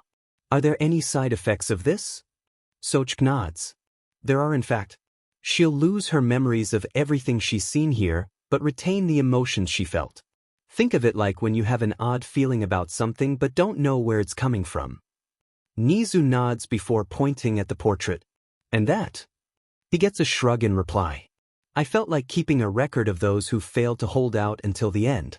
Anyways, would you all like to continue this world, or take a break for something more lighthearted? Izumi POV. At home, I knock on the door to Izuku's room. Izuku, are you there? I wait for a moment, but get no reply. Not that I should expect one, even if he is in there. I can't help but sigh as I head over to my room. Inside, the walls are covered in All Might posters, as well as various weights that I use to train my quirk. Sitting on my bed, I decide to start out light at 150 pounds, then work my way up to the heavier ones. While I do, I make sure to keep an ear out for the front door. Mom's already home, so the only people that would be coming back would be Dad or Izuku. Unfortunately, that still leaves me with my thoughts. What am I going to say to him? Sorry for making your life hell for 10 years and being a shitty sister. I hope we can get along now? Maybe? He's never been one to hold a grudge, so maybe all it would take is an apology? But that wouldn't make up for all the abuse. Maybe I can convince Dad to pull some strings to get Izuku into UA? Despite how secretive he is about his job, I know that the people he talks about on the phone are people with influence. Hooray for the power of the internet. But no, that's just stupid since Izuku isn't. Even if he can't get into the heroics course, he'd easily be able to get into their general studies. Maybe even their support course, depending on the exam. Is there actually nothing I can do other than apologizing? The more I think about it, the more I realize that there's really nothing I can do for Izuku that he can't do for himself. And even then, why would he want me to do something for him when he could ask Todoroki to do it instead? It's pretty obvious that she likes him, after all. Well, obvious to everyone except him. And maybe her too. They're both pretty socially dense. I wince at that last thought, the weight I'm lifting wobbling in the air. Refocusing on it, I see that I've already gotten to the 500 weight, my usual one. Outlining different figures with it requires more focus, so instead of thinking more on my problem, I let my mind focus on my training. I can just ask him what he wants me to do to make it up to him later. Toshinori POV. Closing the door to my home, I sigh, thinking back to what happened earlier on the rooftop. Maybe I should have phrased it differently. But I don't want to see him ending up like me. Seeing Izumi rushing out of the hallway, I let out a sad smile. Neither of them. Opening my arms to receive a tackle hug, I'm taken by surprise when she instead stops with a disappointed look on her face. Oh, it's just you. Hearing that, I cough up blood in surprise. Slumping my shoulders, I mutter. Oh yeah, it's just me. Your dad. That you haven't seen all day. Who wants to see me? Maybe Inko? She'll probably be disappointed too. Izumi rolls her eyes at my act. Come on, Dad, you know that's not what I meant. She sighs. I was just hoping that it was Izuku coming home. She says Izuku's name with a determined expression, confusing me. Why does she look so determined? And what was she going to say before she changed it to his name? A nickname? Wait, does Izuku even have a nickname? But before I can continue that chain of thought, and why it's bothering me for some reason, I realize something. Wait a minute. Izumi, why didn't Izuku come home with you? Don't they always come back home together? She blinks at me in surprise. What are you talking about? We never come home together. She looks away for a moment. I have different friends. I blink before sighing. Oh, Izuku might be a while. Something happened. Seeing the concern in her eyes, I rush to reassure her. Don't worry, it was nothing major. But we did end up having a talk, and he needs some time to himself. I sigh again. Maybe, don't push him for the next day or two. He took it pretty hard. I can see her concern intensify, making me smile for how she cares for her brother. I pat her head as I pass. Don't worry, with a supportive sister like you I'm sure he'll be fine. I don't see her flinch at my words, having already walked past her to greet my loving wife. Katsuki POV. I stare up at the ceiling with my arms behind my head, wondering about what Izumi was so mad about earlier. So what if I told Deku to jump off the roof? It's not like he'll actually do it. It's not like nobody else hasn't said it to him before. Things like that being told to him are just a drop in the bucket for what everyone does to him. I scoff at the idea of him actually doing it. Obviously nobody likes Deku, which means that everyone picks on him. I scowl as a girl with a split hair color appears in my mind. She's the only one who hangs out around that Deku. He's also the only one who hangs out around her, but for a different reason. Unlike Deku, people have tried to be her friend. Given the fact that she has a powerful quirk, as well as being the daughter of the number 2 hero, obviously people would be climbing over themselves to get close to her. Well, other than me and Izumi. We're good enough to make it as heroes on our own. We don't need to leech off of someone stronger than us like those extras. I smirk, holding a hand in front of me and letting off a small explosion. Not that there is someone stronger. Sure, Izumi and Icy Hot have strong quirks, but mine is stronger. Especially since that Icy Beach doesn't use her fire. As for Izumi, I frown before shrugging. She might be able to match my quirk's versatility and power, but she's too nice to bring out its full potential. I clench my fist. Even if she tries, she won't surpass me. I'm the best, and everyone will know it. Hearing the old hag screaming about dinner being ready, I get up and head down. Especially that shitty Deku. Shoko POV. I frown at my phone, unread, glowing on the screen. It's odd. Usually Izuku would answer within a few minutes. If he's busy, an hour at the most. But it's already Saturday, and he hasn't even read it yet. I can't help but worry about it, even as I wince while grabbing a drink from the cupboard, having stretched too far and agitated my bruise. Did Izumi and Bakugo break his phone? If they did, I could probably convince my father to get him a new one. Ever since Izuku and I had that talk at the ice cream parlor, I've been learning to use my fire. It's difficult, not physically but emotionally. However, I've definitely made good progress. much to my father's satisfaction. Another thing that's been making progress is my training with him. After I started using my fire side, he's been going a bit easier on our spars. Not a lot, but enough for me to notice. It's like he cares about me.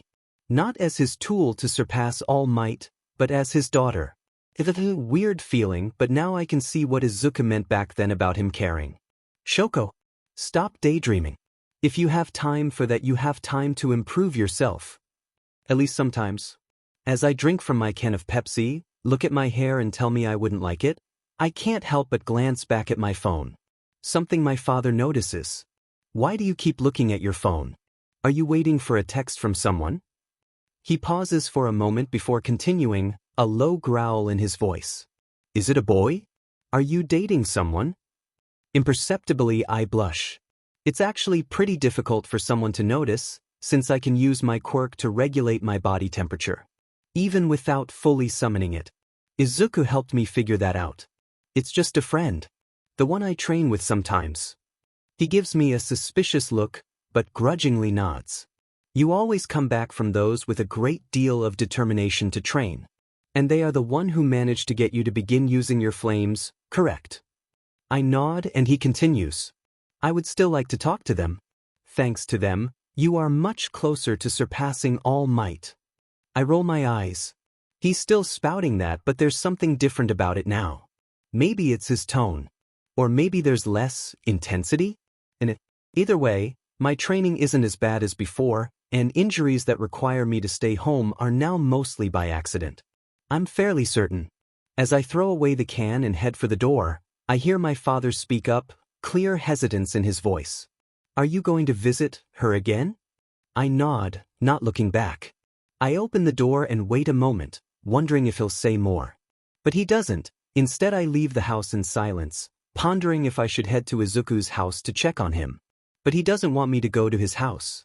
He says I'd probably kill his family, and he doesn't want me to go to jail. It's sweet, but paranoid. But I'll put that on the back burner. Can always talk to him on Monday, after all. For now, though, I have someone else to see. Walking through the sterilized walls of the hospital, I can't help but grow nervous.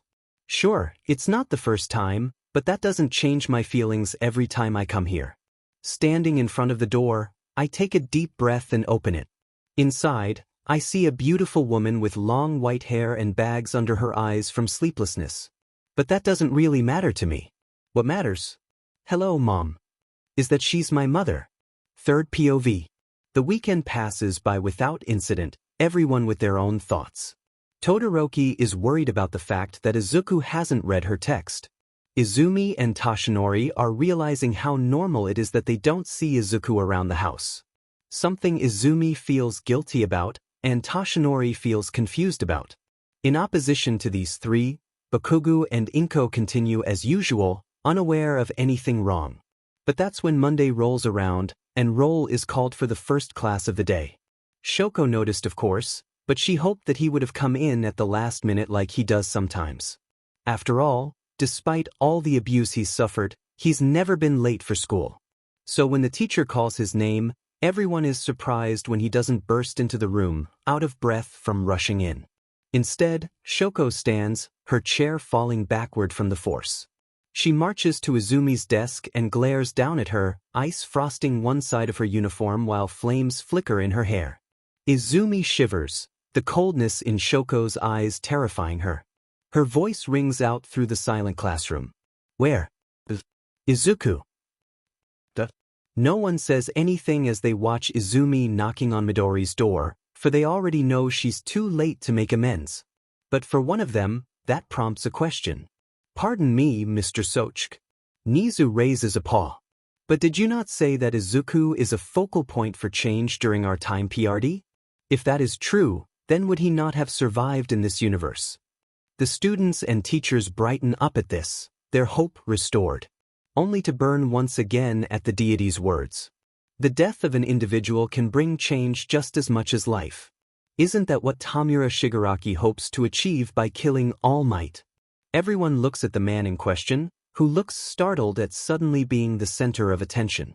But instead of him proclaiming some kind of goal that killing All Might will achieve, he simply shrugs. Why should I tell a bunch of heroes what I want to achieve? He focuses on the screen, obviously ignoring them. Instead they turn back to the screen themselves, where they see Hypo talking to his daughter. Izuku might be a while. Something happened. Yeah, you crushed his dream and drove him to suicide, you skeleton-looking motherfucker. Ashido. Language. He totally deserves it though. Not only does he neglect his son for 10 years, but then he crushes his dreams the first time they have a real conversation. To quote Bakugo, die. She throws a bag of popcorn at the screen, causing All Might to wince. Sure, he can agree that his on-screen counterpart is pretty bad, but that's still technically him up there. Wait, where'd you get popcorn from? Uraraka asks, prompting Mina to look at her.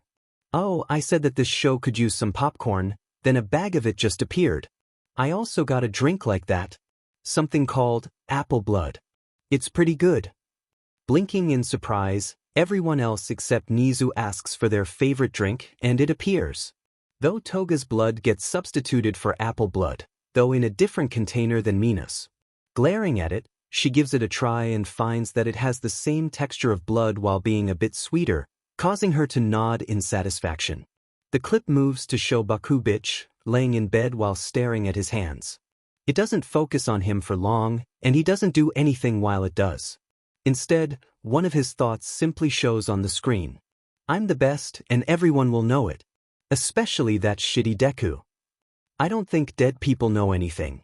Todoroki deadpants, though the others can't tell if he's being serious or not given his unchanging expression. Obviously I know that, Izuhat. It's a manly thought mostly, but since he knows Todoroki, shouldn't he be a little more humble? Huh? I wouldn't lose to Izuhat. Before he can continue screaming, Aizawa wraps him up with his scarf, still sitting down. But I wasn't sure that would work. Anyways, you're going on timeout for a while? The screen changes to Shoko getting a drink, though her wince doesn't go unnoticed. None of her thoughts play across the scene, though Todoroki does stiffen up when his father appears, shouting about how Shoko should be training, and will surely surpass All Might now that she's using her fire. But his eyes widen when he sees her blush when they talk about Midori. So, Shoko likes him. He thinks on that for a moment, continuing the thought to its next step. I wonder if that means I could like Midoriya? Am I even interested in guys? I don't think I've been interested in either gender before. Maybe I'll look up signs when we get back. Oblivious to Todoroki's possible awakening, the others simply watch as Endeavor expresses his desire to meet Midori, causing a few tears to be shed. But his next words not only pull Todoroki from his thoughts, but confuse everyone else. Are you going to visit her again? Who's he talking about? Do you know Todoroki? He thinks on Uraraka's question for a moment and quickly arrives at one person his father could mean, but he shakes his head, having a hard time believing it. Let's just watch. We'll probably know soon anyways. So they do. They watch as Shoko leaves the house. They watch as she walks into a hospital. They watch as she opens the door. They watch and they see, hello, Mom. Her mother. They look at Todoroki and he nods. My mother is in the same place as Shoko's. But I'm not talking about it. Respecting his space, they just watch as a calendar appears on the screen, Monday being circled. Then it moves to the classroom, with one seat notably empty. Wait a minute, Tsukachi says. Has no one realized that he's been missing all weekend? His question is answered soon enough when Shoko marches over to Izumi. Where? Izuku. Detective Tsukachi POV. I rub the bridge of my nose, trying to get rid of the headache I've developed over the course of the day. First, I get a call from the chief of police telling me to look into a missing teen. Nothing new, except for the fact that he's asking me specifically to look into it. Then he tells me that it's the number 2 hero, Endeavor, asking for it. Though the way the chief said it, it was more like he demanded they put their best detective on the case. To my surprise, it's a boy whose name is Izuku Yagi. The same surname as Toshinori Yagi, publicly known as All Might, and also holding the title of Symbol of Peace. Now, Yagi isn't exactly a common surname, but I feel safe in saying that they aren't connected. Toshinori hasn't even mentioned having a son, only a talented daughter named Izumi. But an hour later I get a call from Toshinori telling me that his son has gone missing, prompting me to ask what I feel is a pertinent question. First of all, why haven't you ever mentioned that you have a son? And more importantly, how did Endeavor find out that your son was missing before you did? There's silence over the phone for a few seconds, I assume because he's shocked. But to my surprise, he actually has an answer. I didn't find out until Izumi came home from school and told me. I'm assuming that Endeavor's daughter told him about Izuku missing as well, though I'm not sure why he would want to know where my son is. I sigh. Well, regardless of the reasons, the chief has ordered me to make sure Endeavor is the first to hear about any leads on the case. Apparently he threatened to burn down the station if he didn't. More silence. Shouldn't he show more? I don't know, outrage at how Endeavor wants to know where his son is before him? Eventually I hear a sigh. Just make sure you tell me as soon as possible as well, okay Naomesa? Now it's my turn to be silent. There's something off about what I just heard. But I'm not going to address it right now. Instead, I'm going to get to work on finding the kid. Starting with finding out when he was last seen. You don't know when he was last seen by any chance, do you? I say it half-jokingly. After all, if he already has an idea of where he might be, surely he'd already be there. But I'm surprised again.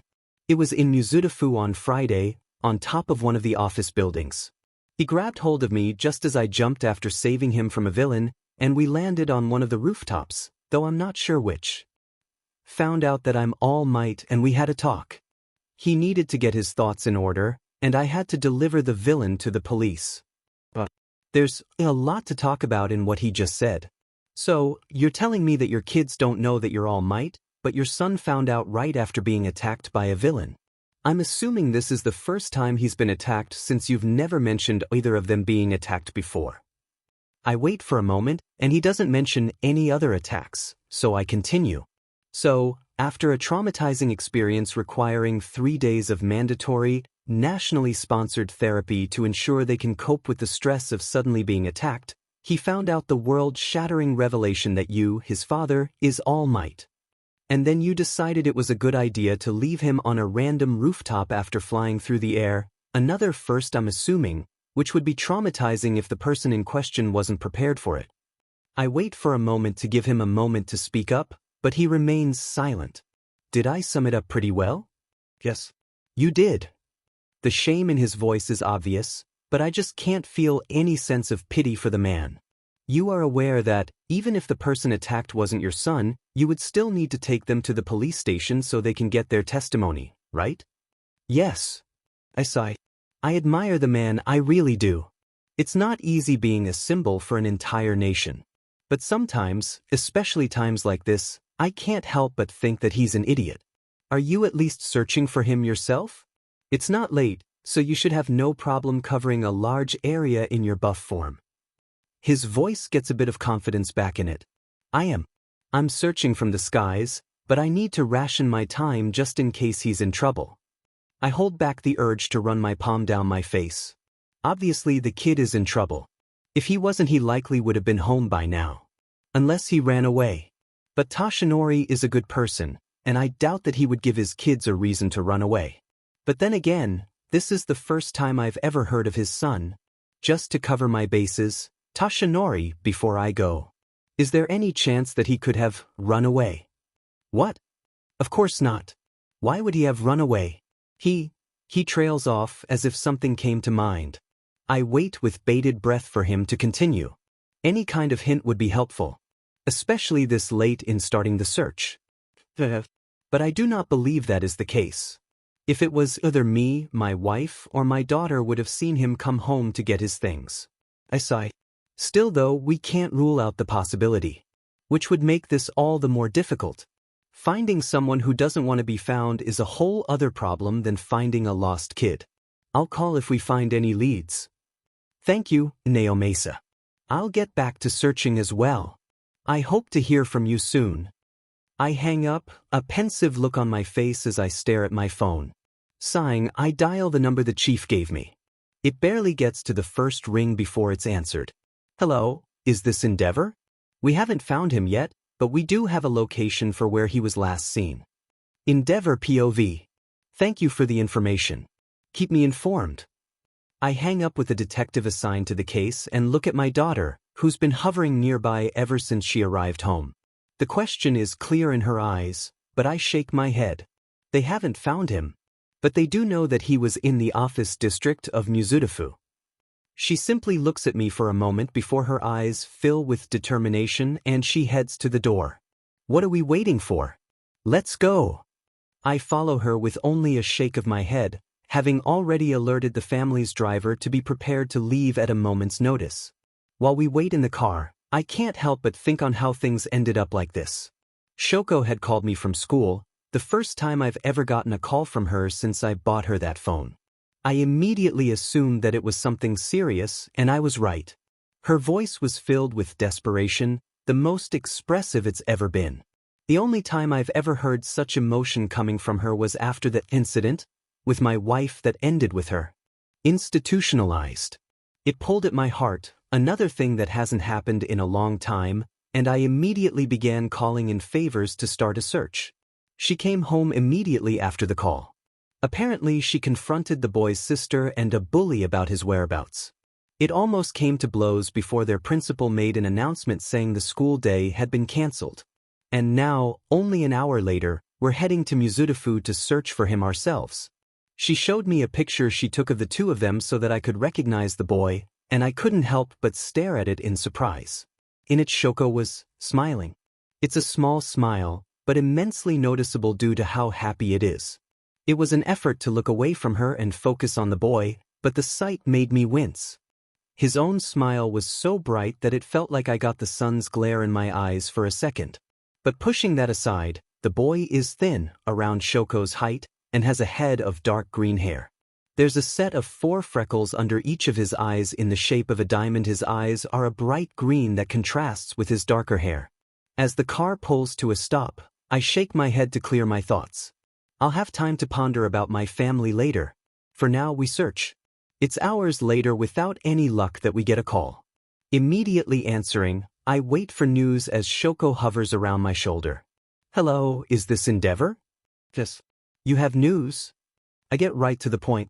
The sooner we find him, the sooner the desperation in my daughter's eyes goes away. It makes me uneasy seeing so much emotion in her eyes. Possibly. We just got a call from a famous local pharmacy. Apparently Izuku Yagi visits there every Monday at around the same time. Since he didn't show up today, they were concerned and called in. Give me the address. 20 minutes later, we're standing outside a traditional medicine shop. Entering, I see a 20-something man behind the counter whose eyes widen at the sight of me. I know I can be intimidating, it's on purpose so that I can strike fear into the hearts of villains. But it does make it difficult when trying to simply speak to people. We're here because you called about Izuku Yagi missing his pickup? We're currently investigating his disappearance, so any information you can offer would be helpful. He hesitates for a moment before his eyes flicker over to my daughter. A look of recognition seems to cross his face, making me frown. As far as I know, Shoko has never been to this area before. So how would he recognize her? That question is answered when he speaks. You're Izuku's friend, Todoroki, right? She blinks at him in surprise but nods all the same, causing him to let out an uneasy smile. I thought so. Whenever I manage to get him to talk, half of the time it's about you. The other half it's about heroes and quirks. She chuckles at that, and I feel myself stiffen. So that's what her laugh sounds like. But I have no time to be overcome by the realization, as the clerk continues with a downcast expression. You said he's disappeared? I was hoping that it wasn't anything serious, he sighs. But if it wasn't, he would have shown up for his pickup. What exactly does he pick up from here? I find it difficult to believe that a child would need anything major from a store specializing in healing medicine. He chuckles darkly. You'd think so, wouldn't you? But no, every week he shows up and gets the same exact thing. Bandages, burn ointment, and antiseptic. He shakes his head. The amount he buys would last a normal person at least a month. I mean, most people don't get all that injured going about their day, right? But he'll go through everything in a week, then show up in just as bad a condition as before. Condition? I can't help but be surprised by this. But the one who answers isn't the clerk, but Shoko. He gets bullied for being quirkless. The school also doesn't punish students for using their quirks, so that adds another level of torment for him. Her eyes are hard. They don't do anything when I'm there, but when I'm not it's basically a free-for-all against him. The clerk winces while I stare at Shoko in surprise. A quirkless boy is who Shoko has been training with? The one who convinced her to stop holding back? I don't know how to feel about that, but I push it aside for now. Do you have any information on where he could be? As of now, all we know is that he was last seen in Mizudafu. He hesitates for a moment before slowly pulling out a 3-pointed leaf. I don't recognize the type, but anyone would be able to say what's notable about it. The left point is glowing a dull red. My girlfriend's quirk made this leaf. If she taps something, she can make a leaf that will tell you where it's at. It won't give you directions, not exactly. But it will tell you which way it is. He rotates the leaf until the center point glows red while the left fades away. If the middle point is glowing, that means you just have to go straight to find the object. I had her make this one for the kid's backpack after he almost missed his check-in time. He looks down. I know we aren't supposed to use our quirks without a license, but I was just so worried about the kid. I place a hand on his shoulder, much to his and my daughter's surprise. Don't worry about it. In this case, you've greatly helped us. Just remember not to do it again in the future. We won't let it slide again. He nods, handing over the leaf. As we follow its directions, I'm acutely aware of Shoko's gaze on me. I choose to ignore it until she's ready to talk about it. That was kind of you. I didn't expect that from you. I feel a vain throb on my forehead. I speak to her through gritted teeth. Finding your friend is more important than arresting a concerned citizen, especially given that his actions are helping us find him. She nods. I agree. But it's just surprising when it comes from you. I don't answer, and we continue following the leaf in silence. Eventually we enter a series of alleys, and after establishing a baseline, we head towards where the leaf is leading us. There we find a bright yellow backpack, now covered in dust. That's his backpack. Shoko says more to herself than to me. She approaches it slowly before suddenly stopping. Stepping up beside her, I see what has her so shocked. Not far away from the abandoned backpack is a large red stain on the ground.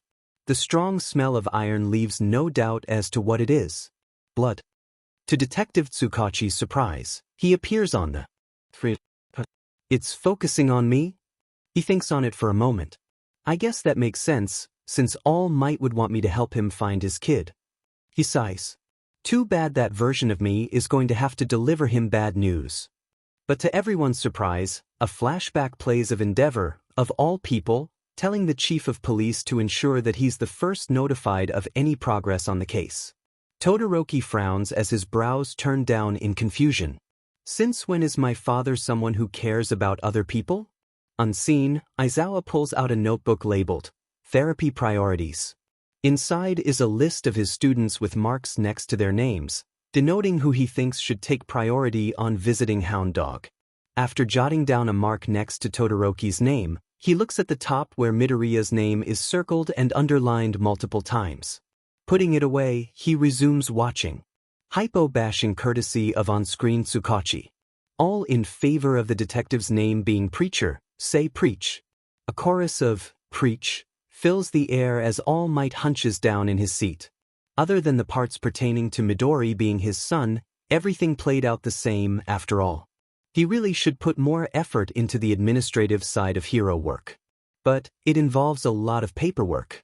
The scene shifts to show Endeavor on the phone, listening as he's told that the office district of Mizudafu is where Midori was last seen. He and Shoko swiftly leave their house and enter a car that had been waiting for them. While they wait, a flashback of how they got here plays. The fact that he's searching for Midori so Shoko doesn't worry is so manly. Todoroki rolls his eyes at Kirishima's shout. He probably just doesn't want her to be distracted from his training. Even if that's true, he's still helping her look for him. That counts for something. He can't argue with that, so he doesn't. Instead remaining silent.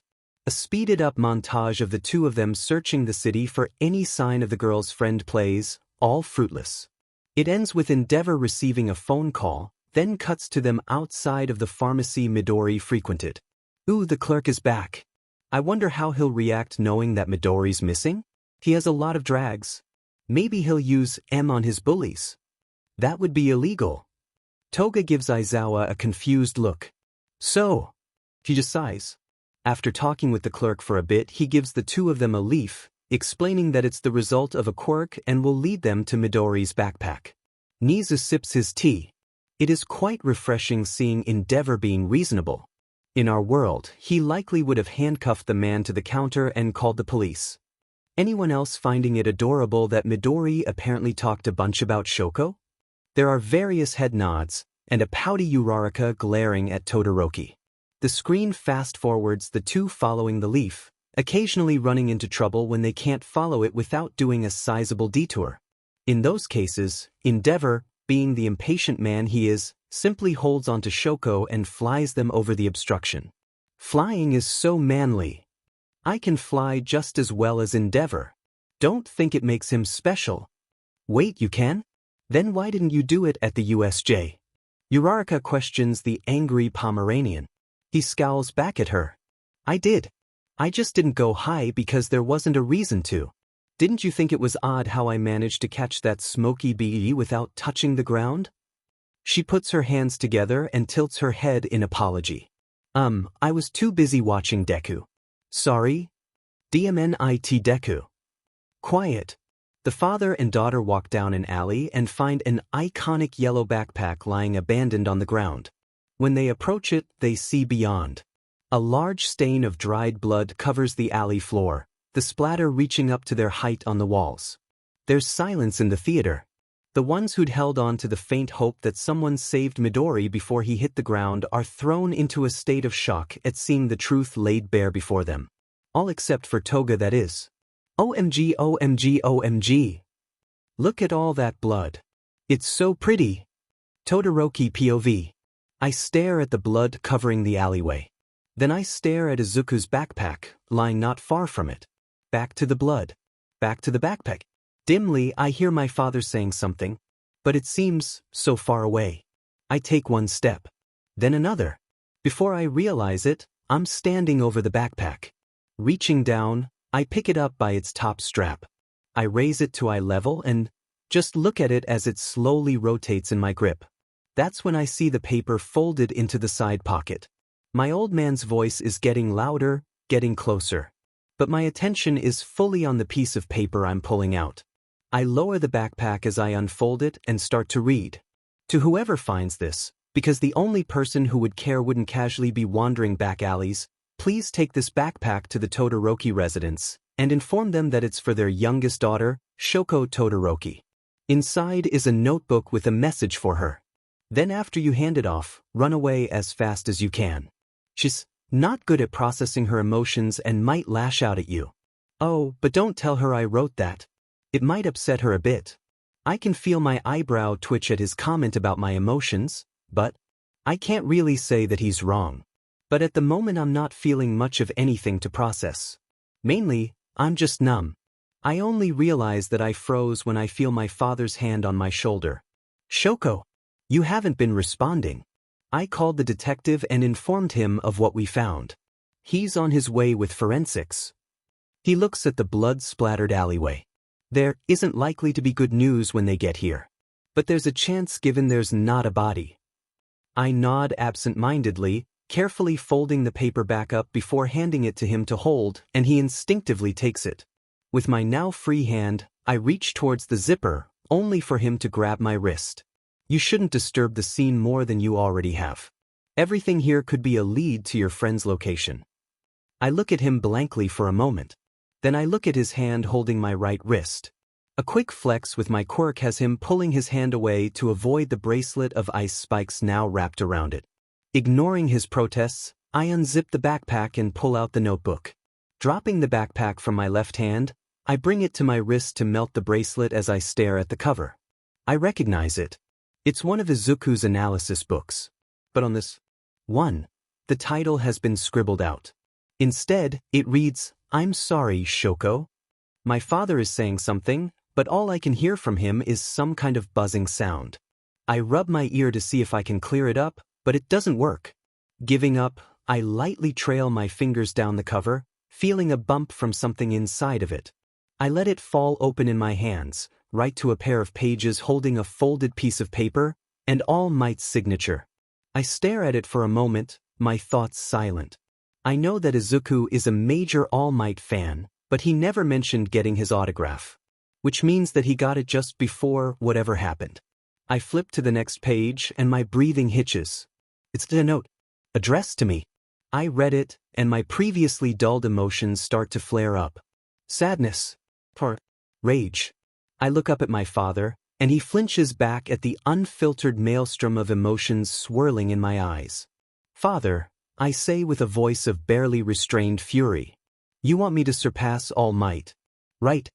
Taken aback by the sudden question, he simply nods his head. A smile crosses my face, a twisted thing that would cause a shiver to crawl down the spines of those who see it. "Then let's go to Izuku's house. Just have the detective make sure the Yagis are there. Oh, and the Bakugas as well." Aizawa POV. Detective Naomasa sits in the living room with his friend Toshinori Yagi, along with his wife and daughter. On the couch sits the Bakugas, who are absorbing the information he's given to both families. Given the news he just delivered is about Endeavor finding their son's backpack in a bloodied alley, the atmosphere is understandably tense, especially since he asked to meet with both families at the Yagi residence. But I'm assuming what has him taking medicine to settle his stomach is the fact he asked for me to be present as well. It's no secret that neither Endeavor nor I enjoy each other's presence. In fact, we loathe each other. Endeavor because he thinks of me as cowardly for focusing on stealth, and me because I think the number 2 hero is a glory-seeking idiot. So the fact he specifically asked for me to be present at the meeting raises some major red flags. There are only 2 reasons I can think of for me to be here. Either he needs to use my contacts, or he thinks he'll need my quirk. But the sound of a knock at the front door signals that we'll all find out soon enough. Inko Yagi rushes to answer it, and Toshinori sits back down and fidgets with his hands. But when she returns, it's not just Endeavor with her. A girl with red and white hair split down the middle is with her as well. But before I can question why she's there, she raises her arms and alarm bells ring in my head. I immediately activate my quirk, but in the split second between activating it and it affecting her, flames have already shot from her left hand towards Toshinori Yagi, and an icicle shoots from her right towards the Bakugu kid. Though the kid is surprised, he manages to bring a hand up and lets out an explosion from his palm, destroying the icicle. As for Toshinori, a rush of wind bursts through the room, throwing off the end of my scarf that I threw towards the girl. Looking towards the source, I see All Might? Where Toshinori was sitting, now stands All Might, his hands clapped together in front of him from dispersing the flames. Judging by the looks of shock on the faces of his daughter and the Bakugas, I can guess that this is news for them as well. A glance reveals Endeavor being in the same boat, but the girl isn't? Relaunching my scarf, I restrain her, with my quirk keeping her from trying to burn or freeze it to escape. Explain. Now. I look at Endeavor for answers, who manages to shake off his shock and in turn looks at the girl. Shoko, why did you attack them? Simple and to the point. I can appreciate that. I wanted to check if Izuku was tricked. She frowns at All Might, derision clear in her voice. Looks like he wasn't. In a puff of smoke, All Might turns back into Toshinori, a shocked, angry but hopeful expression on his face. Izuku told you that I'm All Might? So he's okay? Her expression twists, but before she can reply his daughter jumps up from where she was sitting next to him. Wait, Izuku knew you were All Might? Why didn't you tell me? He looks away and opens his mouth, only to be cut off by Shoko. Izuku only found out not long before he took Bakuga's advice. There's silence as the adults are clearly confused. But the kids' expressions say a lot. The Yagi girl looks at the Bakugu kid with horror, matching his own. But it's brief. He immediately sneers at the girl and crosses his arms. The hell are you talking about, Todoroki? There's no way Deku did that. Though the confidence in his voice is undeniable, So is the fact that before he crossed his arms, his hands were shaking. Deku? Think. Maybe it's a nickname for the missing kid. Not a very nice one. Examining the kids as the Yagi daughter's hands clench into fists and the apparent Todoroki daughter glares at the Bakugo kid, I start to build a picture of their relationships. For the first time, the Bakugo parents speak. Katsuki, his father says calmly. Judging by his wife still staring at Toshinori, it seems like she's still processing the fact that he's all might. What advice did you give Izuku? He just clicks his tongue and looks away. It's a good thing the Todoroki girl hasn't realized that I deactivated my quirk, or else the fire in her glare might have actually burned the boy. After a minute of useless coaxing, the Yagi daughter speaks up, causing a silence to fall over the room. Take a swan dive off the roof. And pray for a quirk in your next life. Every adult in the room looks at her in horror while the boy looks at her in betrayal and rage. He opens his mouth to say something, but before he can his father stands and whirls on him with a strong backhand, causing a meaty thud to reverberate. He falls to the ground, his shocked expression mirrored on nearly every face in the room. The sole exception is his mother. If this wasn't such a serious situation, I would have wanted to make some popcorn for what's about to go down. Suicide baiting is never okay. Given I've experienced it myself, I would know. But he doesn't continue. Instead, the man looks at his wife while his son is too stunned to get off of the floor. We will be talking about how we raise our son from now on when we get home. She nods, anger in her eyes. He turns around and bows at all of us. I apologize for losing my temper. Please, let us continue. Tsukachi nods, refraining from commenting on what just happened as he looks towards the Todoroki girl. Please explain why you think this is a case of suicide. She shifts her glare from the boy to the detective but nods. She gestures to my scarf with her chin, and I carefully unwrap it, ready to erase her quirk the moment it seems like she'll attack. Luckily she doesn't, instead pulling out a notebook and putting it on the coffee table. I see the Yagi and Bakugo kids' eyes flash with recognition, but the others stare at it blankly. After All Might's signature, she glares at him, is his suicide note. How about you read it out loud? I need to get what he left for me. And without another word she goes towards the hallway. I raise a hand to stop her, but Tsukachi shakes his head as he rises. I'll keep an eye on her. You read it, and I'll be back in a moment after asking some questions. I nod and pick it up. The title has been scribbled out and replaced with an apology. Opening it, I flip through the pages as my eyes widen. It's filled with notes on various heroes. Their quirks, their strengths, their weaknesses, their patrol areas.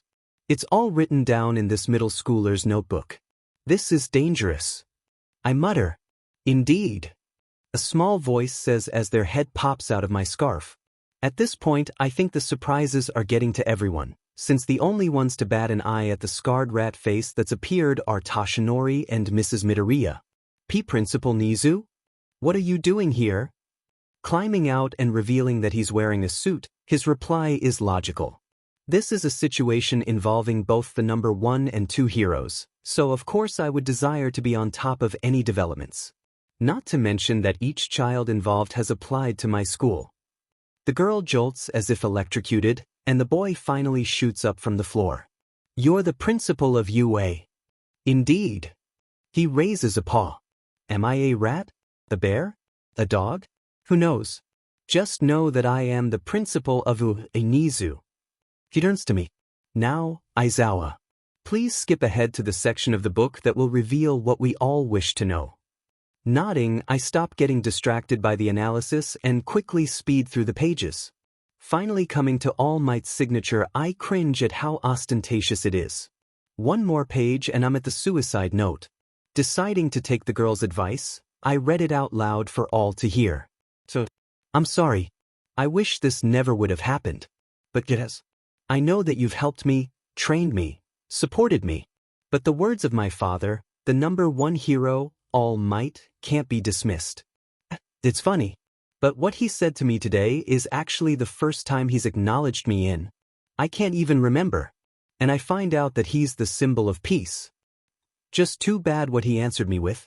If it had been anyone else, then maybe I would have chosen differently. But the symbol of peace knows what it takes to be a hero better than anyone. Which is why, when he told me that I don't have what it takes, I believe it. There were only two things holding me up, two pillars that supported me. You, and my belief that I could become a hero. But with one of those pillars shattered, I'm sorry.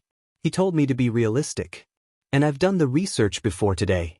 Realistically, a quirkless person won't be able to find employment anywhere.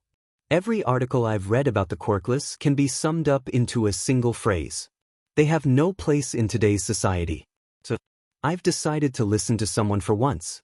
I'll be realistic and take Kaken's advice. I'll pray for a quirk in my next life. Please, Shoko, don't blame yourself. You are the light that's been guiding my way ever since we met. The only one who's been there for me ever since I was diagnosed as quirkless.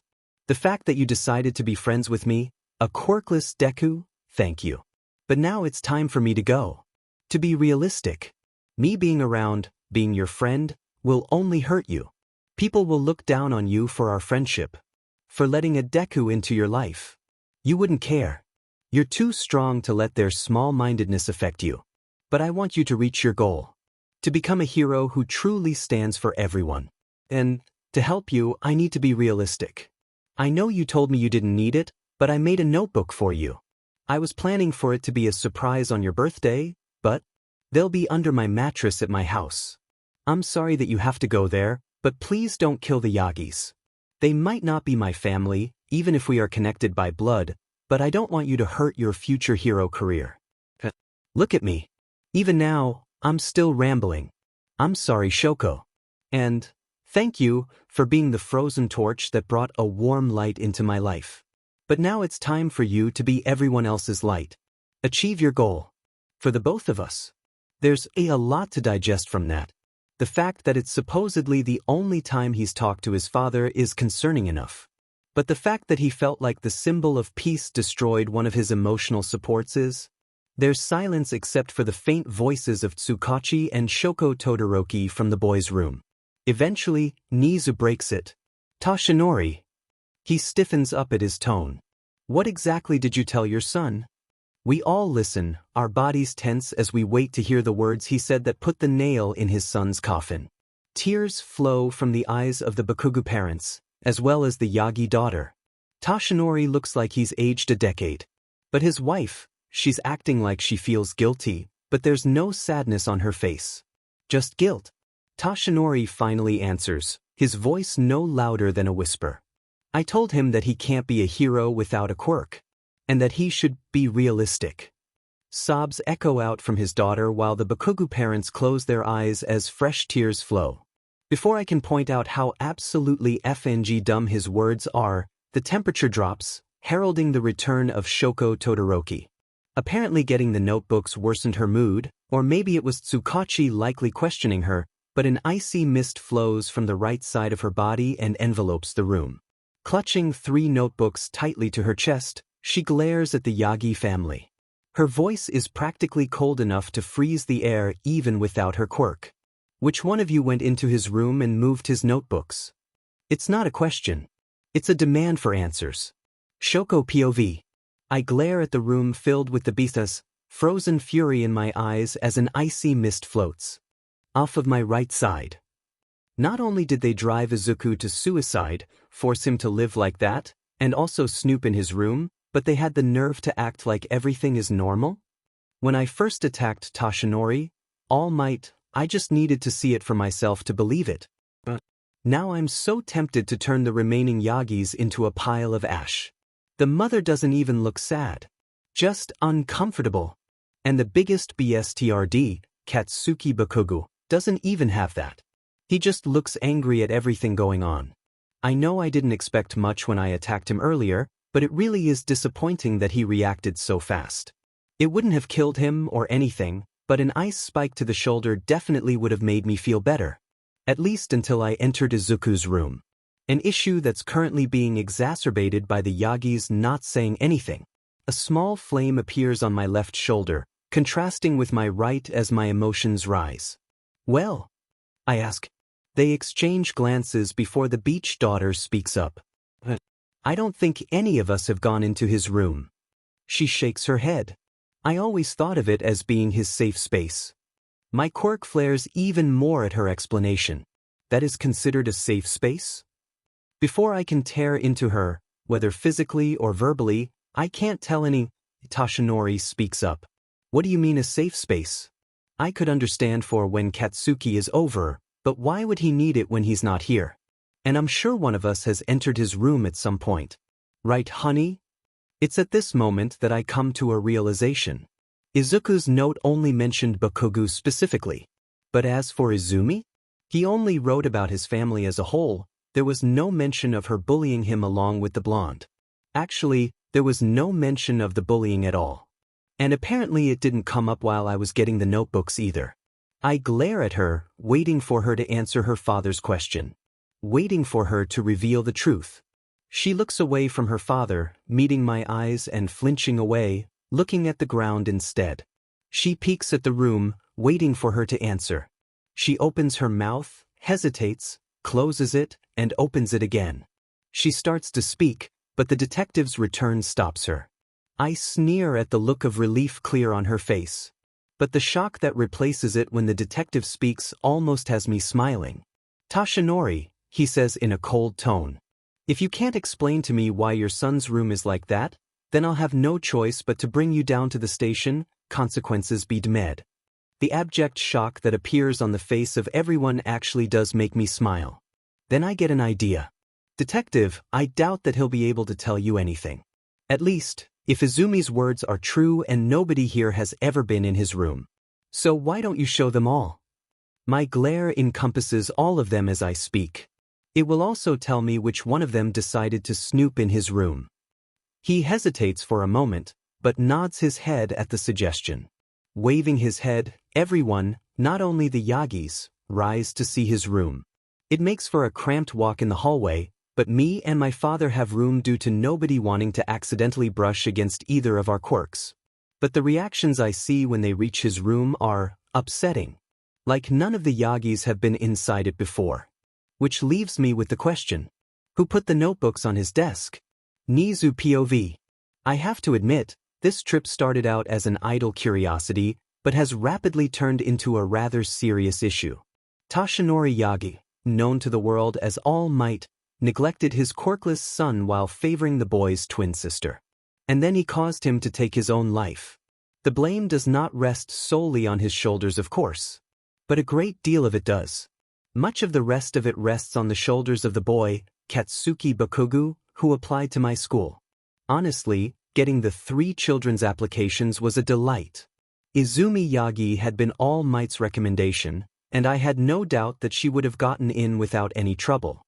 As for Bakugo, his records speak for themselves. A powerful quirk. A top-tier intelligence as shown by his high grades, matching point for point with Yagi and Todoroki. And according to his records, a determined child who pushes ahead through any adversity. An overall stellar student. Evidently, that was a lie. Most of it I can still believe, but any notes on his character are clearly suspect. Though few of the others have picked up on it, I feel as though Yagi falls under the same category. She was not mentioned in her brother's letter, but then again, why would he? It is clear to me that the letter was intended purely for Todoroki. So why would he even bother mentioning anyone else? Even the boy was barely mentioned, only a passing thought to explain why he jumped. But things are rarely ever the fault of a single person, and I've been watching her closely. But that is something for me to deal with soon. For now, I must convince the detective not to arrest the symbol of peace. The repercussions when the knowledge gets to those who know of his identity would cause chaos in the government. And while I normally wouldn't object to teaching those filthy humans a lesson in humility, they are also known to react badly when negatively surprised. So I must ensure he is not imprisoned. But seeing Izuku Yagi's room, I make myself a promise that he will be punished. The entire Yagi family will. The walls are covered in a thick layer of dust, with only the spots hanging with All Might poster having been cleared. As if that was the only thing they cared about being clean. But even those are faded, clearly having been hung long ago. Other than the old mattress sized for someone much smaller than a middle schooler, the only thing is a desk with splinters peeling off of it. Honestly, it feels like the room at an orphanage of a child averse to cleaning. If it wasn't for the wastebasket filled with bloodied bandages. I step inside as the others look on with horror. For those who haven't experienced many hardships, I'm sure that the state of the room shakes their already disturbed mental states. I also find it upsetting, but my own experience has hardened myself against such things. My nose twitches as I follow a scent. Right to the closet. Detective, I ask without turning away. Did you by chance look inside here? Hearing him reply in the negative, I pull it open and see 4 contraptions made of what looks like wood and rope. I tilt my head, wondering as to what they could be.